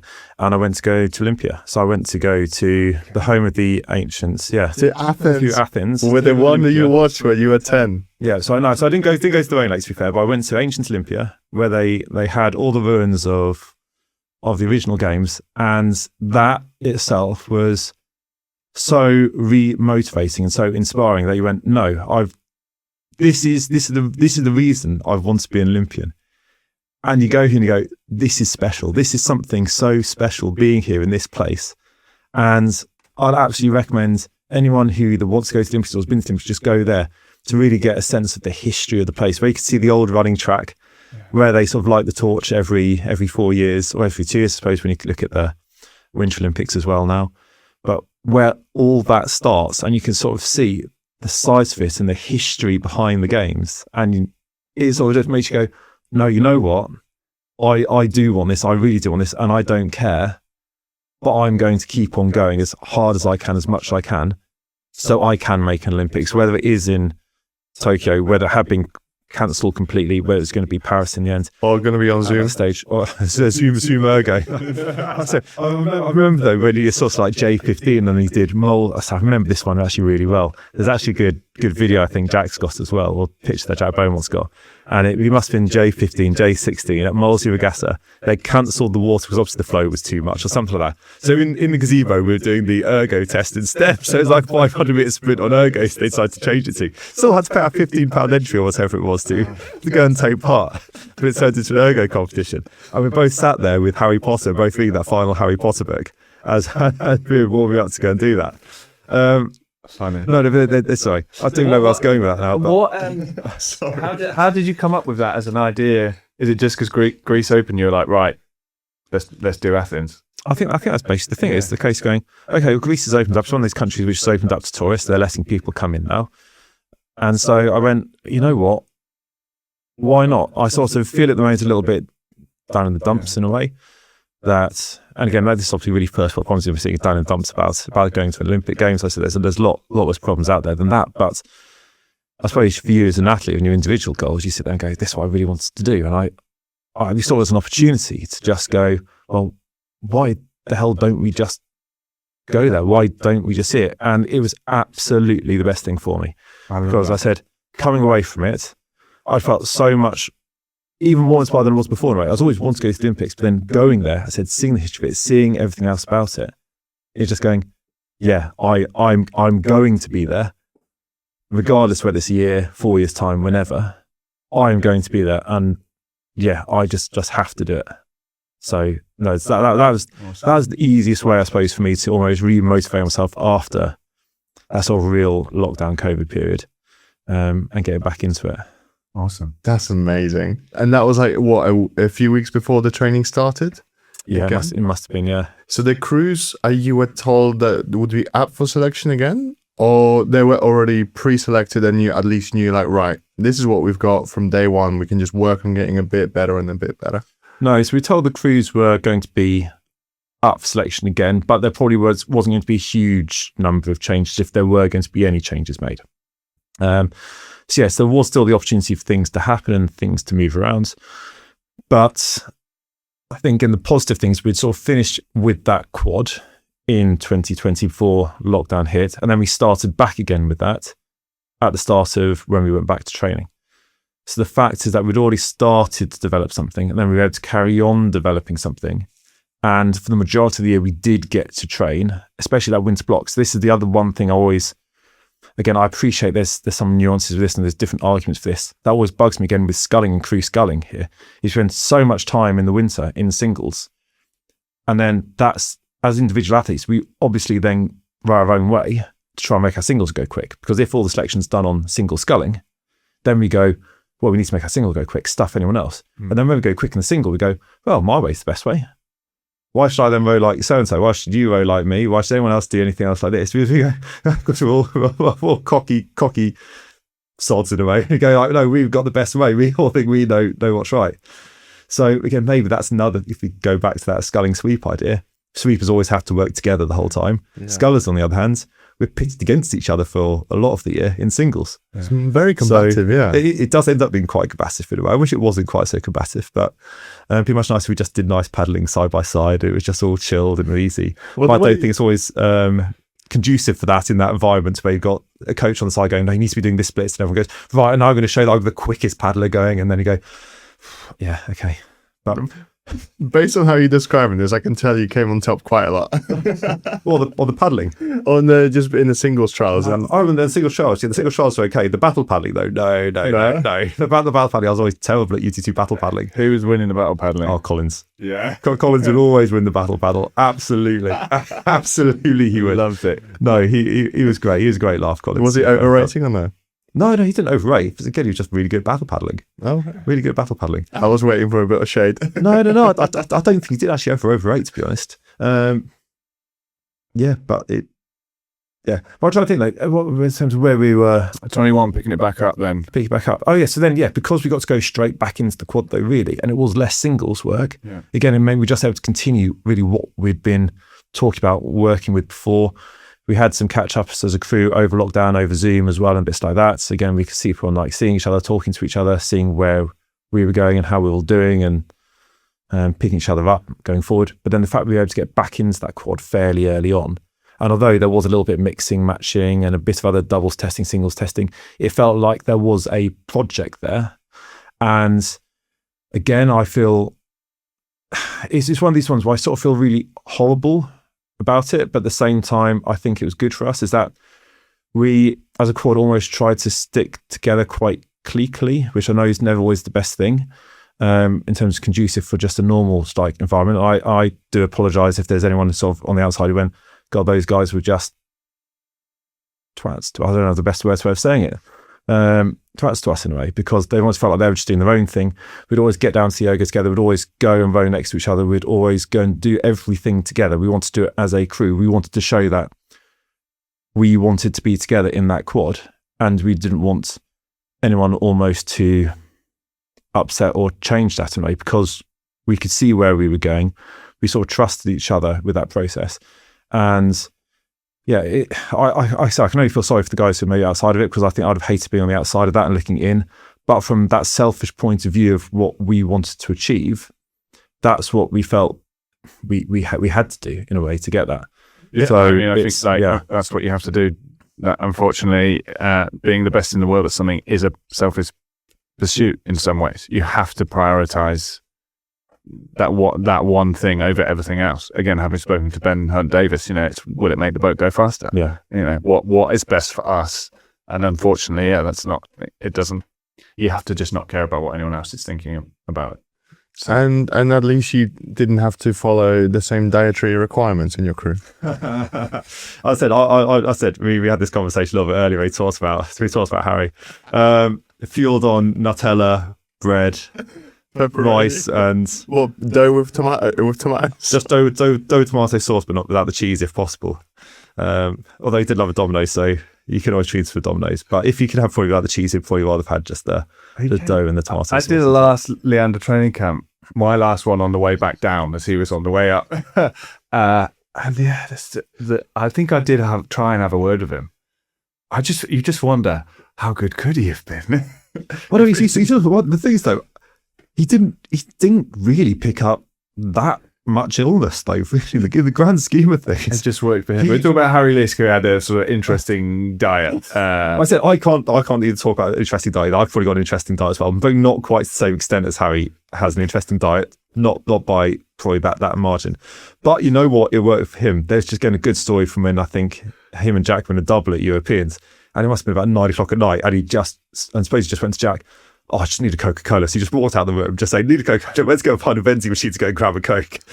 and then just down that at like 9 o'clock at night before the final, where they ended up medaling as well. So he just looks at that and goes, it's nuts. I love Harry. I think he's out in Australia at the moment. He's a really funny guy, really nice guy. But yeah, there's some funny moments with him with that.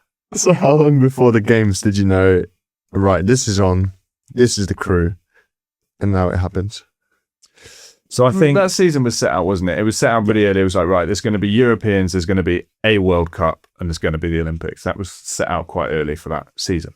Yeah, so we sort of knew roughly we knew what was going to happen, what the plan was going to be. Of course, there's always the thing they put in the back of your minds again, which again I always hate when they go, you've been selected, but we can still get rid of you if we don't really like what's happening. I always think, you know what, just get rid of that when all's said and done. Just take that constant thing where they just feel like if you make one little mistake, they're not going to like. Just get rid of that. We don't need the extra pressure. Let's just go out there and be the athletes we want to be in, and just go in, really just go for it without that constant fear that if you say something or do something that they're going to be like, oh, we don't like you anymore, let's just get rid of you. I'm not saying that happened necessarily, but at the same time, you've always got that fear that it could happen by just them dangling that there. There's a bit of like the trepidation. You go, the stick, not the carrot. Yeah, I don't step out too far a place or say something, so they might not like it. But yeah, on the whole, I don't necessarily think I saw that, but there's just that always that fear they leave there that it could be. But I think it's fairly well set out, and I think we started off fairly well. I think we had like a good, if not great, row when we went into Rosie. I think we finished 5th there. But I think the real time where we knew we were going, or we were on to something well, was Lucerne. and had a really consistent row there. And then we came away from that, and some of the training then we've been doing around that. So you got third there. Yeah. Yeah. And then some of the training we're doing around that as well. And then we're just constantly developing, then going into speed orders within the team. And we know that, again, some of the rest of the team are going fairly well. Different bits and pieces are going, right, we're now at the top of this. We're now really like smoking this. We had a little bit of a wobble maybe in Vrazy as well, a little bit. There's a little bit of injury. Angus said he got a repetitive strain injury from lifting an empty suitcase out of the loft. Don't know quite how you get a repetitive. I'm as a physio, I don't know how you get a repetitive strain injury from just lifting one empty bag out of a loft. But a straw that broke not to throw our under the bus. I think just the once, to be honest with you. But he managed to get himself sorted, and I think Harry had a little bit of a bad niggly back as well for just a period of that camp. But we came away from there. We went into our altitude camp in Silveretta. And we just went back to basics. We were just like, right, we're just going to row long. We're going to row strong. That's what we're going to do. It's going to be that time on water, distance per stroke, really simple stuff. And we just built and built and built back up again. And then I said, we went through his last bit of speed work when we came back to Carisham, and we felt like we were in a really good place. Jack talked about that Silveretta camp as well, about how you guys were like, right, we're just going to all shut up and row. Yeah, no, there were some stages where like, right, no one's going to talk to this lady for 2K. Nobody said anything. But it wasn't meant in a bad way. I think it's more the fact we wanted to simplify it. Yeah. We wanted to go, right, there's too many again, maybe starting to get too many different opinions. One person saying one thing, one person saying another thing. We probably just meant exactly the same thing. That's what I found a lot with rowing as well, is that two people say different, or say things in a different way.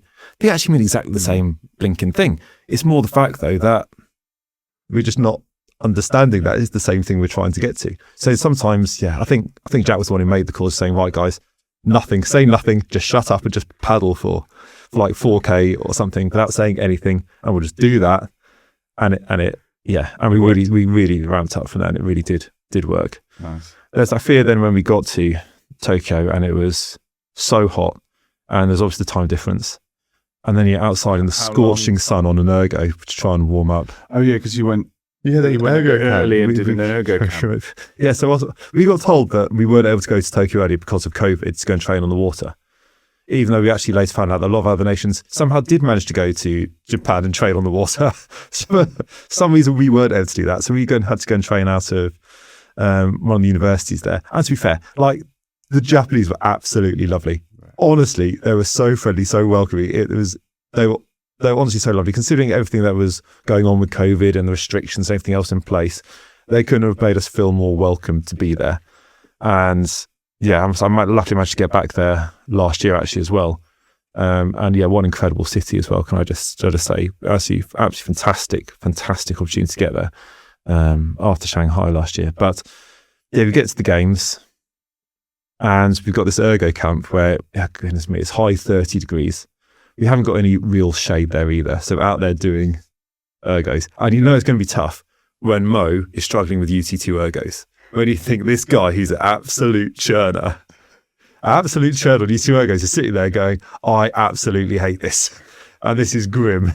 And you see that, and you basically just feel like a survival camp. And you think, we're meant to be prepping now for the biggest race in our careers, or the biggest race in my career anyway, being the first Olympics. And we're sitting there going, God, we feel knackered. We feel absolutely cooked here in the sun doing these ergos. They weren't long ergos. They weren't long. There must have been like 8, 12K sessions, I think, most of them. But still, they felt long. They felt like more like 20Ks. It was pretty horrific, actually, that, to be honest. But luckily when we got on the water, it's all actually came back and became a bit more racy. You managed to find like an even way to perform. Yeah. Not up and down, up and down, up and down. I think as well, we also had the confidence a little bit to just back off this bit. So again, we were going through no, we don't need to push it. We don't need to try and do our normal UT2 splits here. We don't need to try and go, we're not going to get any fitter at this stage of the season. It's more about trying to just maintain what we have. Our heart rate's already high, so we're already going to be maintaining a lot of the fitness we've got here. So let's not try and burn ourselves out on an ergo before we get to actually doing the racing. So absolutely, I think that was the other right decision we made. Cool. And then, so when you got to the water, did you find some consistency? Was this still a sort of hit and miss stuff through the Do you have how many races? Heat. So heat rep final you had to do as well. But no, actually, I thought we were fairly consistent the whole way through. I think we had a bit of consistency. Yeah, we started off maybe a little bit, sort of going, ooh. I suppose for a bit of nerves as well. I said, I know Jack and Angus had been to Olympics, whereas it's mine and Harry's first games as well. So you're getting a bit of feel for it. Yeah. We'd obviously just been on that sort of ergo camp. So again, it's a bit hard to suddenly just switch on to it a little bit. But no, I think we'd all, I think there was that rowing there. We were rowing well. We knew what we had to refine as we went through the racing. And I think we did it. We executed how we wanted to execute, and it just built and built through the regatta. Final race went to plan. Yeah, race definitely went to plan. To be honest, I know. I've heard the podcast, and I've heard Jack saying it's the first time I tried in my life, whatever it is. Which I'm not sure it's entirely true. I'd probably disagree with that myself. I would say I disagree with that. I think I'm generally a fairly honest guy, but I'd say I don't think I put any more work necessarily than I did before.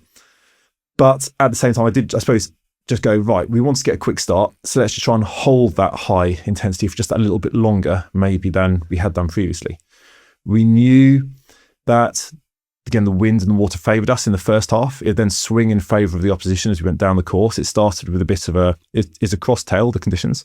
So we knew that it would favour us for the first 1,000 metres. And then as it went through, then we'd lose as much the tailwinds as the other. So we started off with less crosswinds, and as we went through, it became more tailwindy from the other direction. So then suddenly swing over towards the other side a little bit more. So we also knew we had to take advantage of being one in an outside lane, which means that, again, it's a lot harder to spot a crew going quick in an outside lane, which, again, is a really good opportunity, which we had for ourselves and we thought we had. You talked about that before. Yeah. So I think that's a really good opportunity to just be on that outside lane and always be a bit sneaky on that side. We knew we had it in us. We knew we'd been sort of bubbling up through that whole regatta. We knew we'd been going better. We knew we were good. And then it was just a case of going, right, if we just do the start really well and put ourselves in a good position, then it's just going to be the case of just trying to hold that form in that second half when other crews we know are going to be coming back at us, as it sort of swings more in their favour, to get through to the finish line in the position we did. And yeah, I think on the whole, brilliant, to be fair. What was the aim sort of night before chat? Are you saying if we get this right, we can win a medal? If we get this right, we can win? Or are you just talking about getting it right and the outcome not mattering? I don't remember that too much. I remember Harry. I think Harry was very kind of shaved my back, to be honest with you. So this is another classic pre-race Barras technique. Honestly, I think this is the thing though. We sort of just enjoyed it. We had fun again when all said and done. This I go back to and I just go, you've got to enjoy doing it. If you don't enjoy it, then what's the point in doing it, for one? And two, I never think you're going to row as well if you're constantly just getting in your own head and stressing yourself out. And I think that was just, yeah. Do I remember what we spoke about the I don't really know. I think that's some of the best advice, and I think some people maybe are too embarrassed to say no. I just had a joke around, or I think there's this opinion sometimes that you have to be. Oh no, we've got to be on this. Can't possibly have a joke. You got the story of Steve Redgrave before his first Olympic final, couldn't fall asleep, was so nervous, up for it, going to win gold. Tom, how did you deal before your first Olympic final? Well, I suppose we're just fucking him out with razors, weren't we? Oh, I couldn't sleep either, to be honest. I can see you still sit there and go, I can't sleep at all. Yeah. But you know what, it doesn't really matter. What is one night's sleep really when all's done? The adrenaline's going to get you through. You're going to have a bit of caffeine the next day as well. And that's going to get you through it. So you sort of get about sleep away a little bit with that. I must say, that Olympic Village was so funny though as well, because me and Harry were in together and Angus and Jack were in together. And me and Harry were like, this is obscenely hot. We're going to pump the aircon on as low as it can be. So it's going to be the most freezing cold room going. Angus, on the other hand, wanted to acclimatise. So he had his aircon about 25 degrees, which to me isn't aircon at all. So to me, that's more like just sitting in a radiated room as well. So there's poor Jack going from one extreme race, going from baking hot. Then he comes into our room, putting a jump on when he comes into our room, and just sitting there shivering because he's just so cold. So it's there's sauna and ice room, isn't it? Yeah, like recovery. It must have been good for Jack's recovery. Yeah, just flicking between the two. Oh my God! I want to know last coming into the last 500. Yeah. What did it feel like? Are you looking around? You worrying? Are you just like You were out in front, right? execute? Yeah, so we're out in front. I think the Dutch were now coming back to us. The Italians had obviously caught that crab around about their sort of K12 50 metre marker. So they were starting to push on there. Then they obviously put in a bit too much of a push, caught a crab, and then we're sitting there going, well, actually, apart from the Dutch, the Italians are probably the biggest threat in this race. So now we're going, right, okay, guys, we're now sort of on for this. And it was more the case of just going, I still sort of wanted us away. I still feel we could have maybe just ramped a little bit higher on the rate. I know we sort of held our forward, held our technique really well. I sort of just go, don't. The Dutch were phenomenal. Fair play. They deserve to win, especially considering the whole Olympiad and everything else that they've done. They deserve to win. I don't think we'd have beaten them with a river ramp. I do, however, wonder if we could have just been a little bit smidgen more comfortable coming into that finish line. Had we just gone for a little bit higher rate and just like take the rate up a little bit more than we did. But then potentially, But then we could have caught a crab as well. Yeah, we could have caught a crab and lost it. So it's one of those really tricky situations. We did what we had to do and we came away with the silver medal. Crossing the finish line. How did that feel?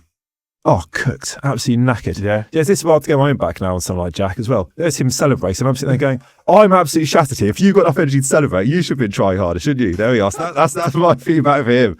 If he's going to be saying this. If he's going to be coming in there, coming at me, not coming straight back at him. If he's celebrating, You both on the same time. The gloves are off.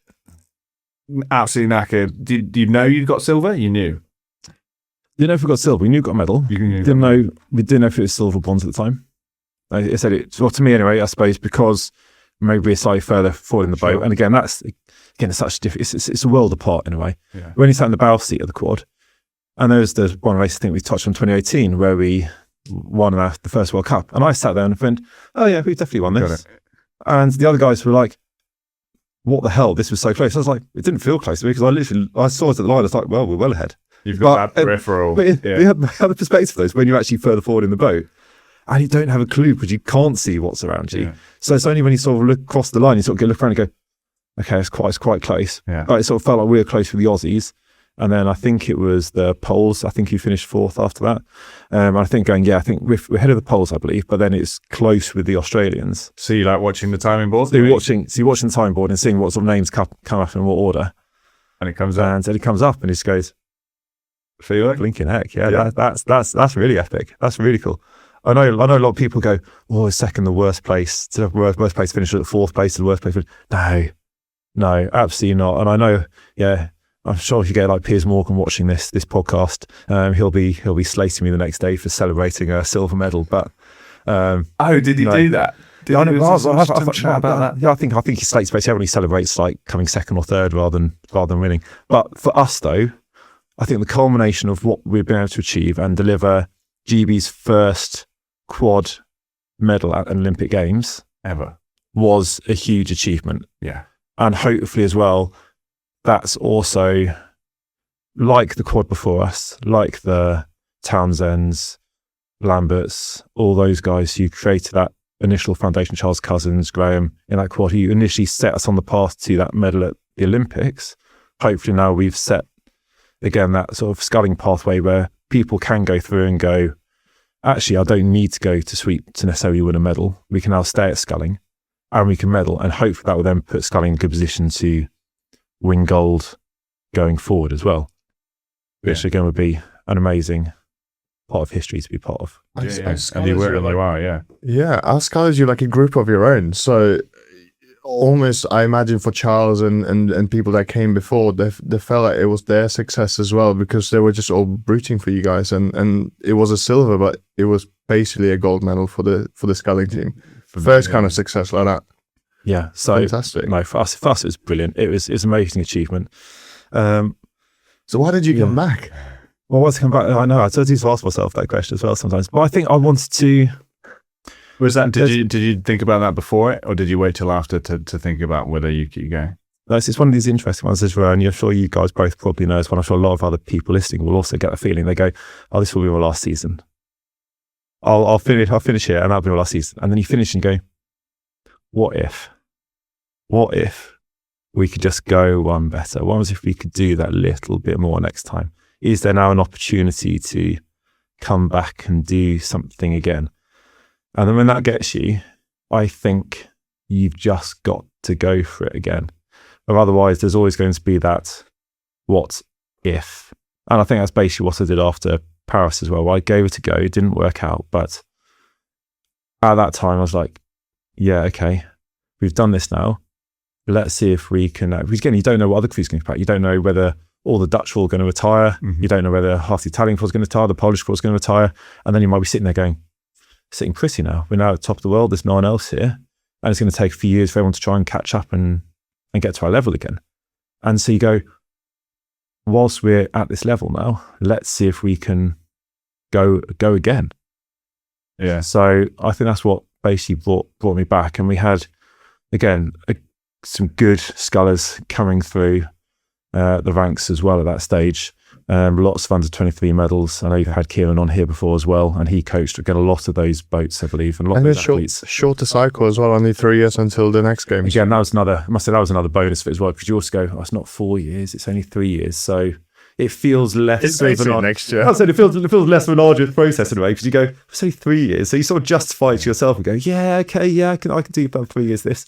I'm still sort of in that age where I don't feel like I sort of need to crack on with life a little bit. And yeah, I think there's just that enthusiasm to go, right, okay, yeah, let's see if we can make something work. And again, though, and very up and down start to the season. I'm sure you've got your notice there in the report. I mean, I didn't look through the World Cups. Was it a bit more up and down? Yeah, but I mean, you still sort of came good come Worlds in 2022. Yeah, so again, the start of the season, though, again, we're sort of mix and matching a little bit more through the boat classes. And what we're doing. So George and Matt started off in the double that year. And then me and Harry were the two remaining from Tokyo, and we ended up in a quad with Seb and Sam. But again, I think maybe again the issue with that is that Seb and Sam, phenomenal. What they've just done in the and Sam Mayer. Yeah, So what they've done in 2017 champions under 23. Yeah, exactly. Phenomenal athletes, and they've gone. I don't know if I think they even broke the under 23 record for one of the races. It might have been broken the race. I'm not sure. Yeah. it was But I blocked, think so they- it could have been. Yeah, Yeah, but I think they did get one of the records there at the time. semi-final, I think it And was. again, you think this is okay, you think really exciting, but then you also sort of go, actually, if you're putting crews together, you thought me and Harry generally rode slightly longer on the whole than Sam and Seb. So we rode more to similar shape and angle to Matt and George. And Sam and Seb were already good on the double. And I sort of wonder where there's a little bit of a trick miss there, that as under 23 doubles champions as well, and they sort of rode in a very similar way. We just couldn't get it to blend quick enough. Again, maybe give it another year, we might have been able to come together, but we probably couldn't get that right in terms of blending the two styles together between Sam and Seb's way of probably doing things than me and Harry's way of doing things. I'm not saying any way is best than the other way. If you look at all the different international boats around, everyone does it a slightly different way. And yeah, there's loads of different ways to win and have effective rowing. And we just didn't row similarly enough to get it to work. But then, yeah, I said from, again, my side of things anyway, for our side of things, it obviously got a lot better when it became me, Harry, Matt and George. And Harry in the 3 seat. Harry's in the bow seat. Yeah. Harry's in the bow seat. So I was in the stroke seat. Matt was in the 3 seat. George, and then Harry. So on paper, you think that's the perfect lineup for a quad? Yeah. So at the time, that was probably what we could probably look at and be like, yeah, that's a really strong looking quad we've got here. But all like rowing fairly long. We all like sort of the similar sort of style and the way we're wanting to try and row, I believe, anyway. Well, that's my opinion. Things again, other people may vary with that, but again, it's sort of just built. And again, it wasn't easy. There was some definitely bits in our Viz training camp where there might have been a couple of clashes of heads, and in some way maybe a bit of clashes of heads as well a little bit. But that in a way was where I felt it was quite good though, because that was then what I learned, I suppose, a little bit from the time before on the crew boats, was actually there's no point just sitting there saying, I'm not going to say anything and be fearful of saying that. I was then taking my experience of having been in the quad the year before and actually going, no, I don't think this is right, or this is what's happening, or this is, like, we're going to have to say different pieces here.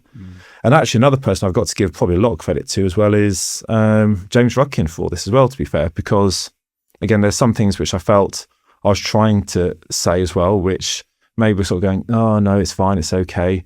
But then he actually came along and went, no, actually, I think you've got to try and look at this or try and do that. And actually, I think having someone from another boat coming along and saying something as well, maybe then went, oh, okay, maybe we should try and do something slightly differently with how we're going forward. And yeah, we sort of clicked right at the end of his speed camp, and we carried on going into that world. And that was, brilliant couple of races, considering again, we'd only been together for 2 months, probably 3 months.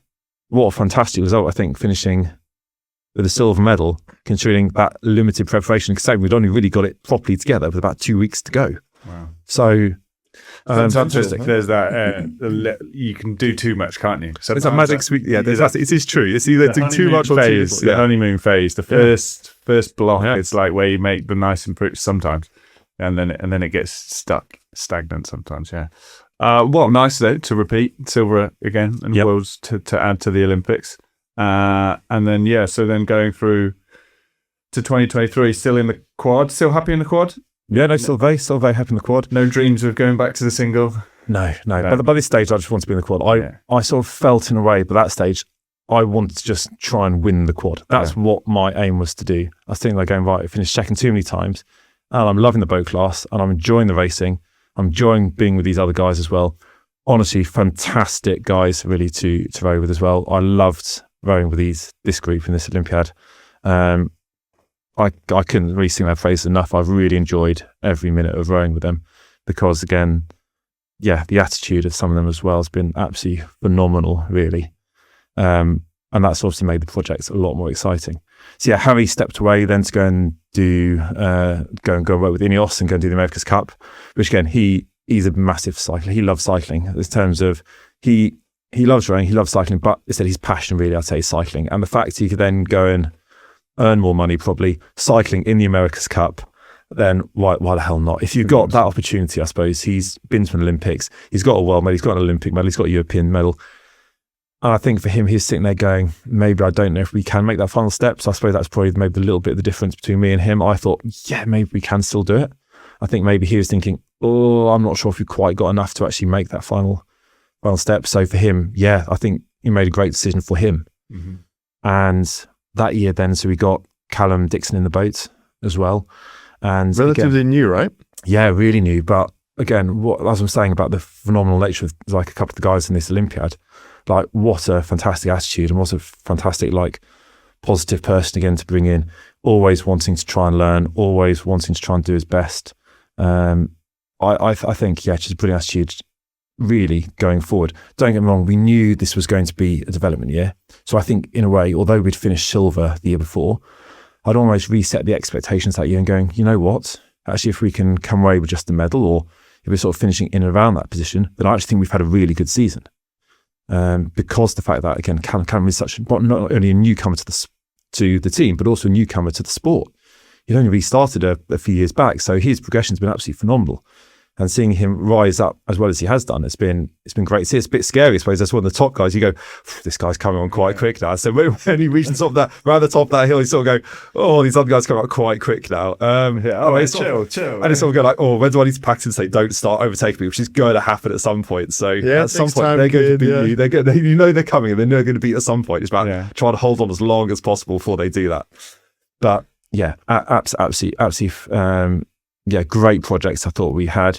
Again, there was a couple of technical things which we tried to address, which maybe didn't fully get addressed. But I think there's a lot of feeling there about that. We sort of semi-understood why, but it just wasn't quite ever sorted, I think. But I think we finished that and went, you know what? We've now put ourselves in a really good position going into the next year. And going into that sort of Olympic year, we sort of qualified the boat. When we were, again, I'd like to say it's one of our most consistent years as well, actually, that year. Every race we did was consistent. There was a few hiccups with like crabs and bits like that, which I always think maybe, we sort of try and iron out at this sort of level. But at the same time, we go, it's new quad, people coming up. Again, it's going to take a little bit of adjustment. You had a good handling of the Polish the whole season, 2023. You beat them at Henley. That's the thing. They might have had a little bit of, one of the guys might have had a bit of a cough, I think, in that boat. if you compared to the Poles. A win's a win. That was actually probably, I know it sounds really smart, that's probably my favourite race. Really? Which is really interesting to say, like, considering obviously the Olympics and bits like that. The actual favourite race to be in, not obviously, the result winning Olympic silver way surpassed it, but the actual race to be in what a brilliant race. And I've never experienced Henley with a crowd like that going through regatta enclosure, going through stewards. The noise was spine tingling. Yeah. The hairs honestly start raising up and you go, wow, we do have this something else now. But you can really sense that from the crowd, we're coming back and the race is close. Because there are bits where you go, okay, the sign's put away from us now. But then when you start to get the noise, and it gets louder and louder, and just like a crescendo of noise, it builds up, and you're going, okay, we must be getting closer. Look around, it's close. No, we're getting closer. Yeah. And so you're going, right, come on then, guys, and you sort of gives you the extra bit of burst of energy. So again, it always sounds ridiculous when you say about the 12th man of football or something like that. It really does make a difference, I think, because if you're really feeling that noise behind you, suddenly going, actually, we are on for something now. There is we are doing something, and it really does cause you to bubble up and just get more and more excited and just go, yeah, we can do this. So yeah, no, we were really super consistent with that. If we didn't have a few other crabs and bits like that in the races, I think we'd have probably finished the season even happier, really, when all said and done. I think that was even bigger testament to what we've done that year. So yeah, I think we were just really excited then from there going forward into the next year, into the Olympiad. Bit of a different feeling than obviously the year before Tokyo, and now going into the Olympic year. Yeah. It's your second time round. Second time. Sooner. Old head now, to be fair. Coming up to 30, coming up to that dark old age, and again, the veteran of the squad. Oh, I know. No, don't want Graham was there at the time as well. So he's he's definitely the veteran. I'm a few years younger than him. You're politely declining that title. It's amazing, really. You look at the guys at Cowsham, and you get either the receding hairline, the grey hairs. So you can definitely tell they're all getting older by and that. And you're not talking about the coaches. No, they've already got good set of hairs, amazingly, to be fair. Yeah, not as much stress, or maybe not so true. Yeah, as much stress, probably. Just better hairdresser. Olympic. Yeah, did you think this was going to be your last one? Or you're not thinking about that kind of stuff? Yeah, no, again. So again, I said to Olympiad before, though, I said this was going to be the last one. I went, right, here we go. I think we're in a really good position. We started off the season so strongly in that quad as well. We did some speed order pieces before Christmas, and we were going, in the nice way, we were going quick. We were going super quick. And I think then we come into the new year a little bit, and I think for one way or another, there's a bit of George had a bit of a medical sort of issue as well, which means that he missed out on a bit of the sort of the testing and seat racing. Again, I don't know what the result would have been. Again, it could have gone either way. But at the same time, you sort of look at that and you go, okay, well, you sort of feel a bit sorry for George. And again, his attitude honestly the whole way through has been absolutely phenomenal. How that guy stayed so resilient and so strong. And I'm so pleased for him that he's been able to come back and last year win a World Championship medal. I'm, honest to God, so happy for the guy. He's such a positive person to have around. He's absolutely fantastic. And I suppose just from that sort of friendship level, you sort of look at it and go, I feel gutted for him that he couldn't be part of a boat with us. Yeah. But that's not to take anything away from anyone else in the boat. Because I suppose if we're looking at that sort of direct swap there really between him going, you look at Graham's career as well. Again, what a phenomenal athlete. What a phenomenal athlete. He's been in the team for over 12 years by this stage. You can count how many medals that guy has won. You can count sort of the performances he's done, singles and crew boats and everything else. But it's such a hard position to be in as well, though. We'd only qualified the quad that year. We hadn't qualified a double. We hadn't qualified a single. So it just made it so much harder that all these people who deserved to be there couldn't get there. Yeah. And it seems strange to me in a way that I think potentially we could have ended up coming away with 2 A finalists in sculling, potentially a sculling medal. And in the end, we ended up with one boat going to the Olympics and not medaling. And I sort of look at that and go, again, I feel it's just a complete missed opportunity that we couldn't quite get it together in the way we necessarily wanted to get it together. And yeah, the quad we did build up. We did, I think, get better as the season went on in that quad. But again, it's just another one of these things where it just felt like we're changing a little bit too much again. As well, we changed personnel. We also changed seat orders. So, and then even within the season, we changed seat order again within the season. And you're sitting there going, okay, we think it might look better going this way around, but actually, is that the quickest way around? We just didn't really have the time to sort of test things because it was being done in an Olympic year rather than being done maybe 2-3 years out from the games. We should have had that probably information earlier rather than leaving it till so late to try and figure it out then what was the best option. And then, unfortunately, in the build up to Paris, we had illness. So, Graham was away from camp for 2 weeks with COVID. Paul, our coach, was away with 2 weeks with COVID. So it was a challenge. Again, George, this testaments to the guy, as I say again, he jumped back into the quad with us. Like the guy's sitting there knowing at this time he's probably not going to be going to the Olympics unless something drastic happens. Mm-hmm. And yet he's still willing to come back out on the boat with us and try and make it go as well as he could. And again, I think that was, just testament to him and his character and his nature that he'd be willing to do such a thing. And then again, it's that process of you start building something up again in a new boat, and then we change it again, and then you start having to build up again in another combination, another order, and it just never quite clicked in a way that maybe it necessarily had done before, or it could have done, if you know what I mean. Mm. So I think, between all five of us, any one of us could have been the one who missed out on that boat. To be honest with you, I think the level there was so high between everyone. But unfortunately, it was George. But that's not saying anything against anyone else in that boat. It's just the way, in a way, the chips fell that day, and he just came out really on the wrong side of it. Yeah. And in terms of the event, like you said, everything running into it, did you feel, based on everything that happened, you still had sort of the best run at it you could? No, it wasn't a great regatta either. No, I must say it did come to the final of the race, and I sort of sat there and went, I don't actually personally now know what I'm doing. And I think, having felt so good in a way for the previous 3 years, that Olympics, then the following year in the quad, came second, the following year they came fourth, but actually we even think it could have been better had it not been for a couple of other slip-ups along the way, and actually we're going really well. Came to that year, and I came to the end and I went, I don't even know what's wanted of me. Really, when all said and done, I was sitting there going, all I'm going to try and do really now is just try and work hard. And that's almost going against necessarily the nature of how I've always tried to row before. But that's the only thing I could think of at the time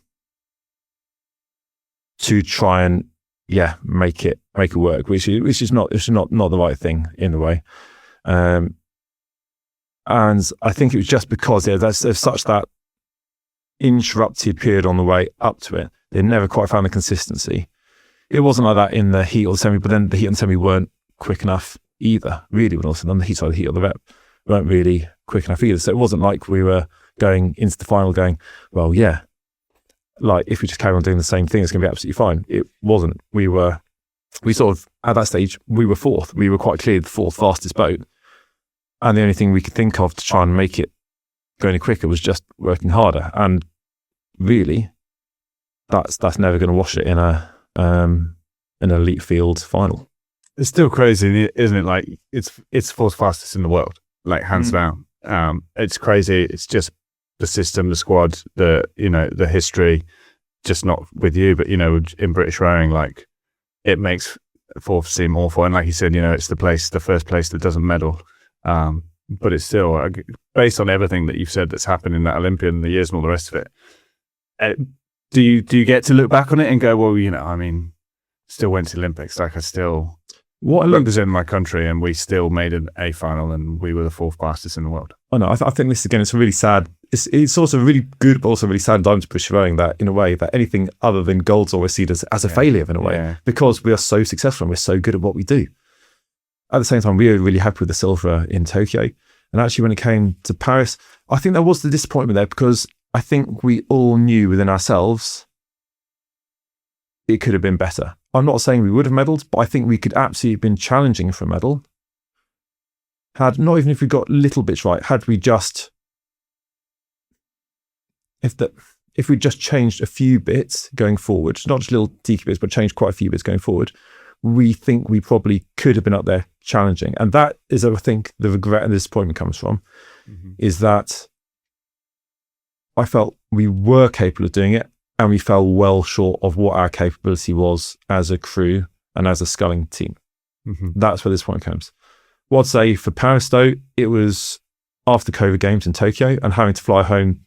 I think we had media due something to about 12 o'clock the night in Tokyo after the mains, and then we flew back at like 7 a.m. the next morning. So to actually be able to stay out in Paris and experience the whole games and go and see other sports and see other things, to get that Olympic experience was brilliant. I'll always look back on that and love that. I will always carry with me, though, in the nicest of ways. And it's actually, as you say, because finishing fourth Olympic Games is still a great achievement, really. But I think I'll always carry with me that regret, that not the fact that we didn't win a medal, is the fact that I think we knew we could have gone quicker, but there were circumstances that stopped us going quicker. And that, I think, will always be that little bit of that twinge in the back of the mind where I go, that feels like a big opportunity missed. It's an odd one, because you look at, in a situation like that, like you said, it seems like an opportunity missed. But then I also look at things like that and actually think, like, when the result does come, it's actually so much more special, because there's never a guarantee. And like the amount of things that need to happen in order for that performance to come. I mean, like, look at Tokyo, the men's 4, like, there's definitely a sense in the UK, like, oh, we're just going to go and win this. Yeah. Oh, we won it last time. We won it last time. We won it last time. And it's just like one tiny little thing goes wrong, and it's the difference between first or fourth, or A final, B final, C final. So as much as it's disappointing in those situations, I think that I try and also look at, like, when it's gone right, wow, because like you can come back 3, 4, 5 times, and if everything doesn't go right and you don't get the result you want, so in some ways, like, makes Tokyo more special in the fact that, like, it clicked. Yeah, and that's so rare. And when a crew vote clicks, like you both know, everyone will know, when you feel like a crew vote clicks, it's the best feeling in the world. It doesn't matter how quick you are. If it just feels nice and it feels good, brilliant. Lovely flat water out there, sun shining, early morning. It's actually a beautiful feeling. Definitely. And sometimes, again, as I said, I wouldn't have minded had we finished fourth. I said, had we finished fourth that year? And I felt like we'd given it, and we'd been able to give it everything we'd wanted to. Then, I said the year before, I was actually okay with finishing fourth. I wasn't upset with finishing fourth. I know, again, that may seem a bit weird, but I was actually quite pleased with actually how we rode and the progress we made. I was sitting there going, yeah, we've done well. But then that year, I just felt that we left a lot on the table, and that's the sad regret about that season, rather than necessarily where we finished. Yeah, I think. Yeah. So whether we finished 3rd, 2nd, 8th, wherever, I think that's always the regret, is where you come to this stage and you don't quite go as well as you know you can go, or you've got the feeling you can do. Yeah, for sure. Yeah, if you've done your best race, then the outcome is sort of irrelevant. You can't be unhappy with your best. Yeah, exactly. But you can be unhappy if you didn't feel like you produced your best. Yeah. Well, we're sort of running out of time, so we need to make sure we leave room for you to talk about what you're doing now, post-rowing career. Finish your rowing career, and how soon did you know that you wanted to go down the entrepreneur road? So, I started my own business called The Rowing Physio. And as I said, I love the sport, and I wanted to carry on loving the sport and being a part of the sport. And I wanted to take my experience of being an Olympic athlete, or double Olympic athlete, Olympic medalist, and then also my sort of 10 years of working as a musculoskeletal physiotherapist, and combine them together and actually offer a service to Barras to specialise with athletes who want to overcome certain like niggly injuries or bits like that, who want to reach the peak of their own performance.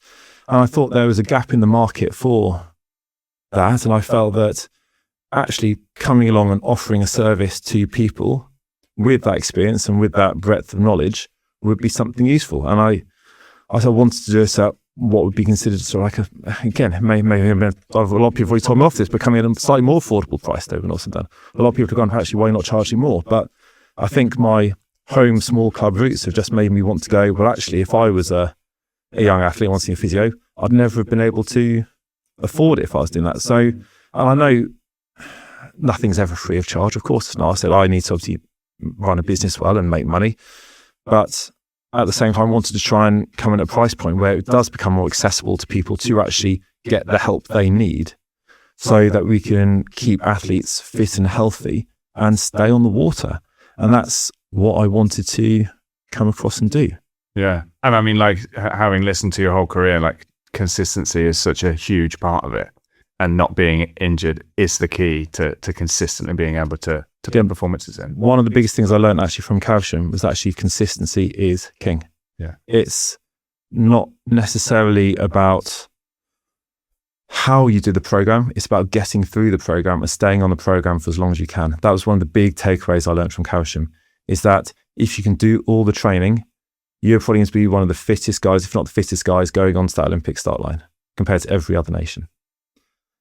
And so what we need to try and do is maximize your time on the water as much as possible.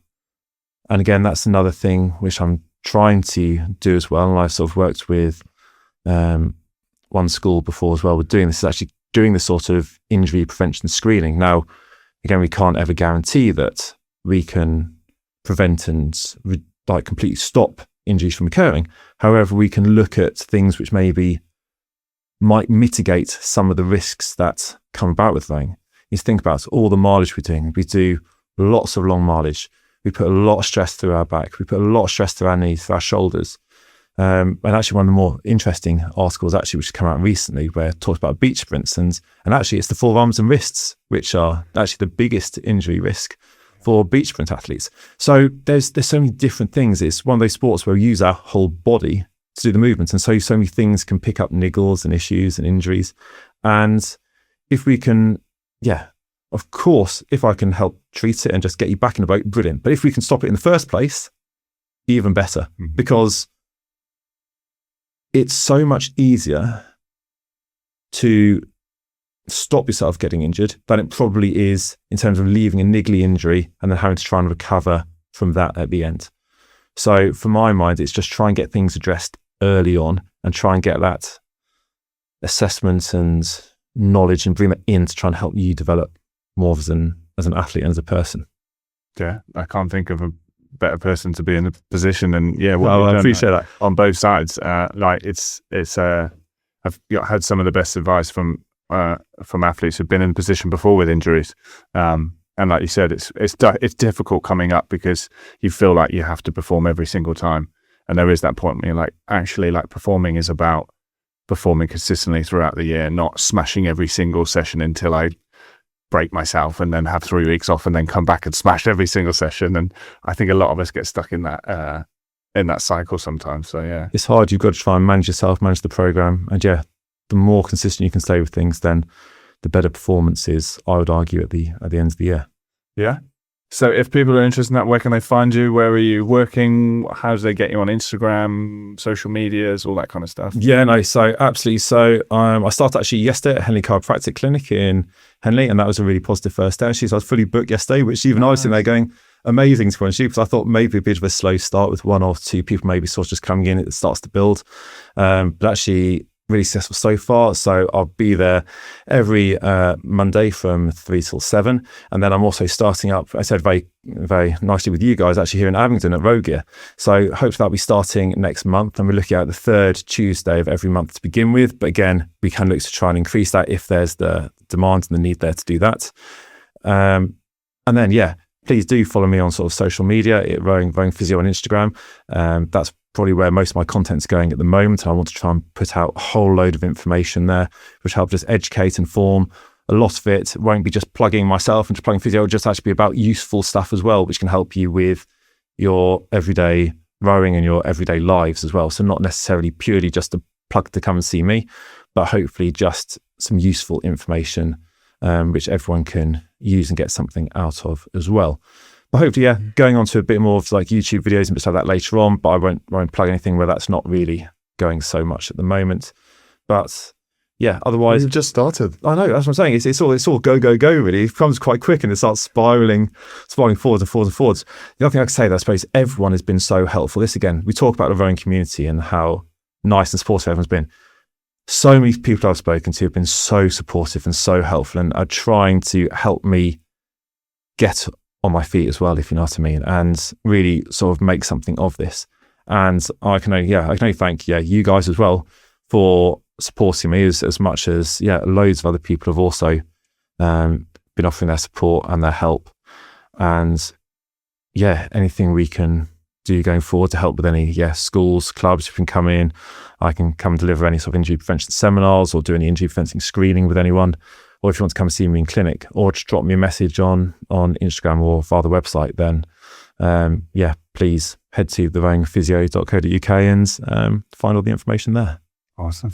That's so amazing. I like that you're focusing also on injury prevention rather than just fixing what's broken. I think that's what really will separate your business moving forward. And honestly, it's a pleasure. As soon as we found out that you're starting something, it's like, well, we got to help each other. Like you said, we're a tight-knit community, and then do it again. So I'm sure anytime you have like interesting bits of advice for injury prevention and want to talk about these things moving forward, we'd love to have you on the podcast again, seeing as you're going to be quite a regular visitor in the studio anyway. Yeah, that'd be amazing. To talk about sort of any sort of injury updates or any useful snippets again for people, which might be useful going forward. Yes, I'm very happy to come and maybe we'll do a Dave Ramsey call-in show. People call in and be like, all right, so I've got this problem.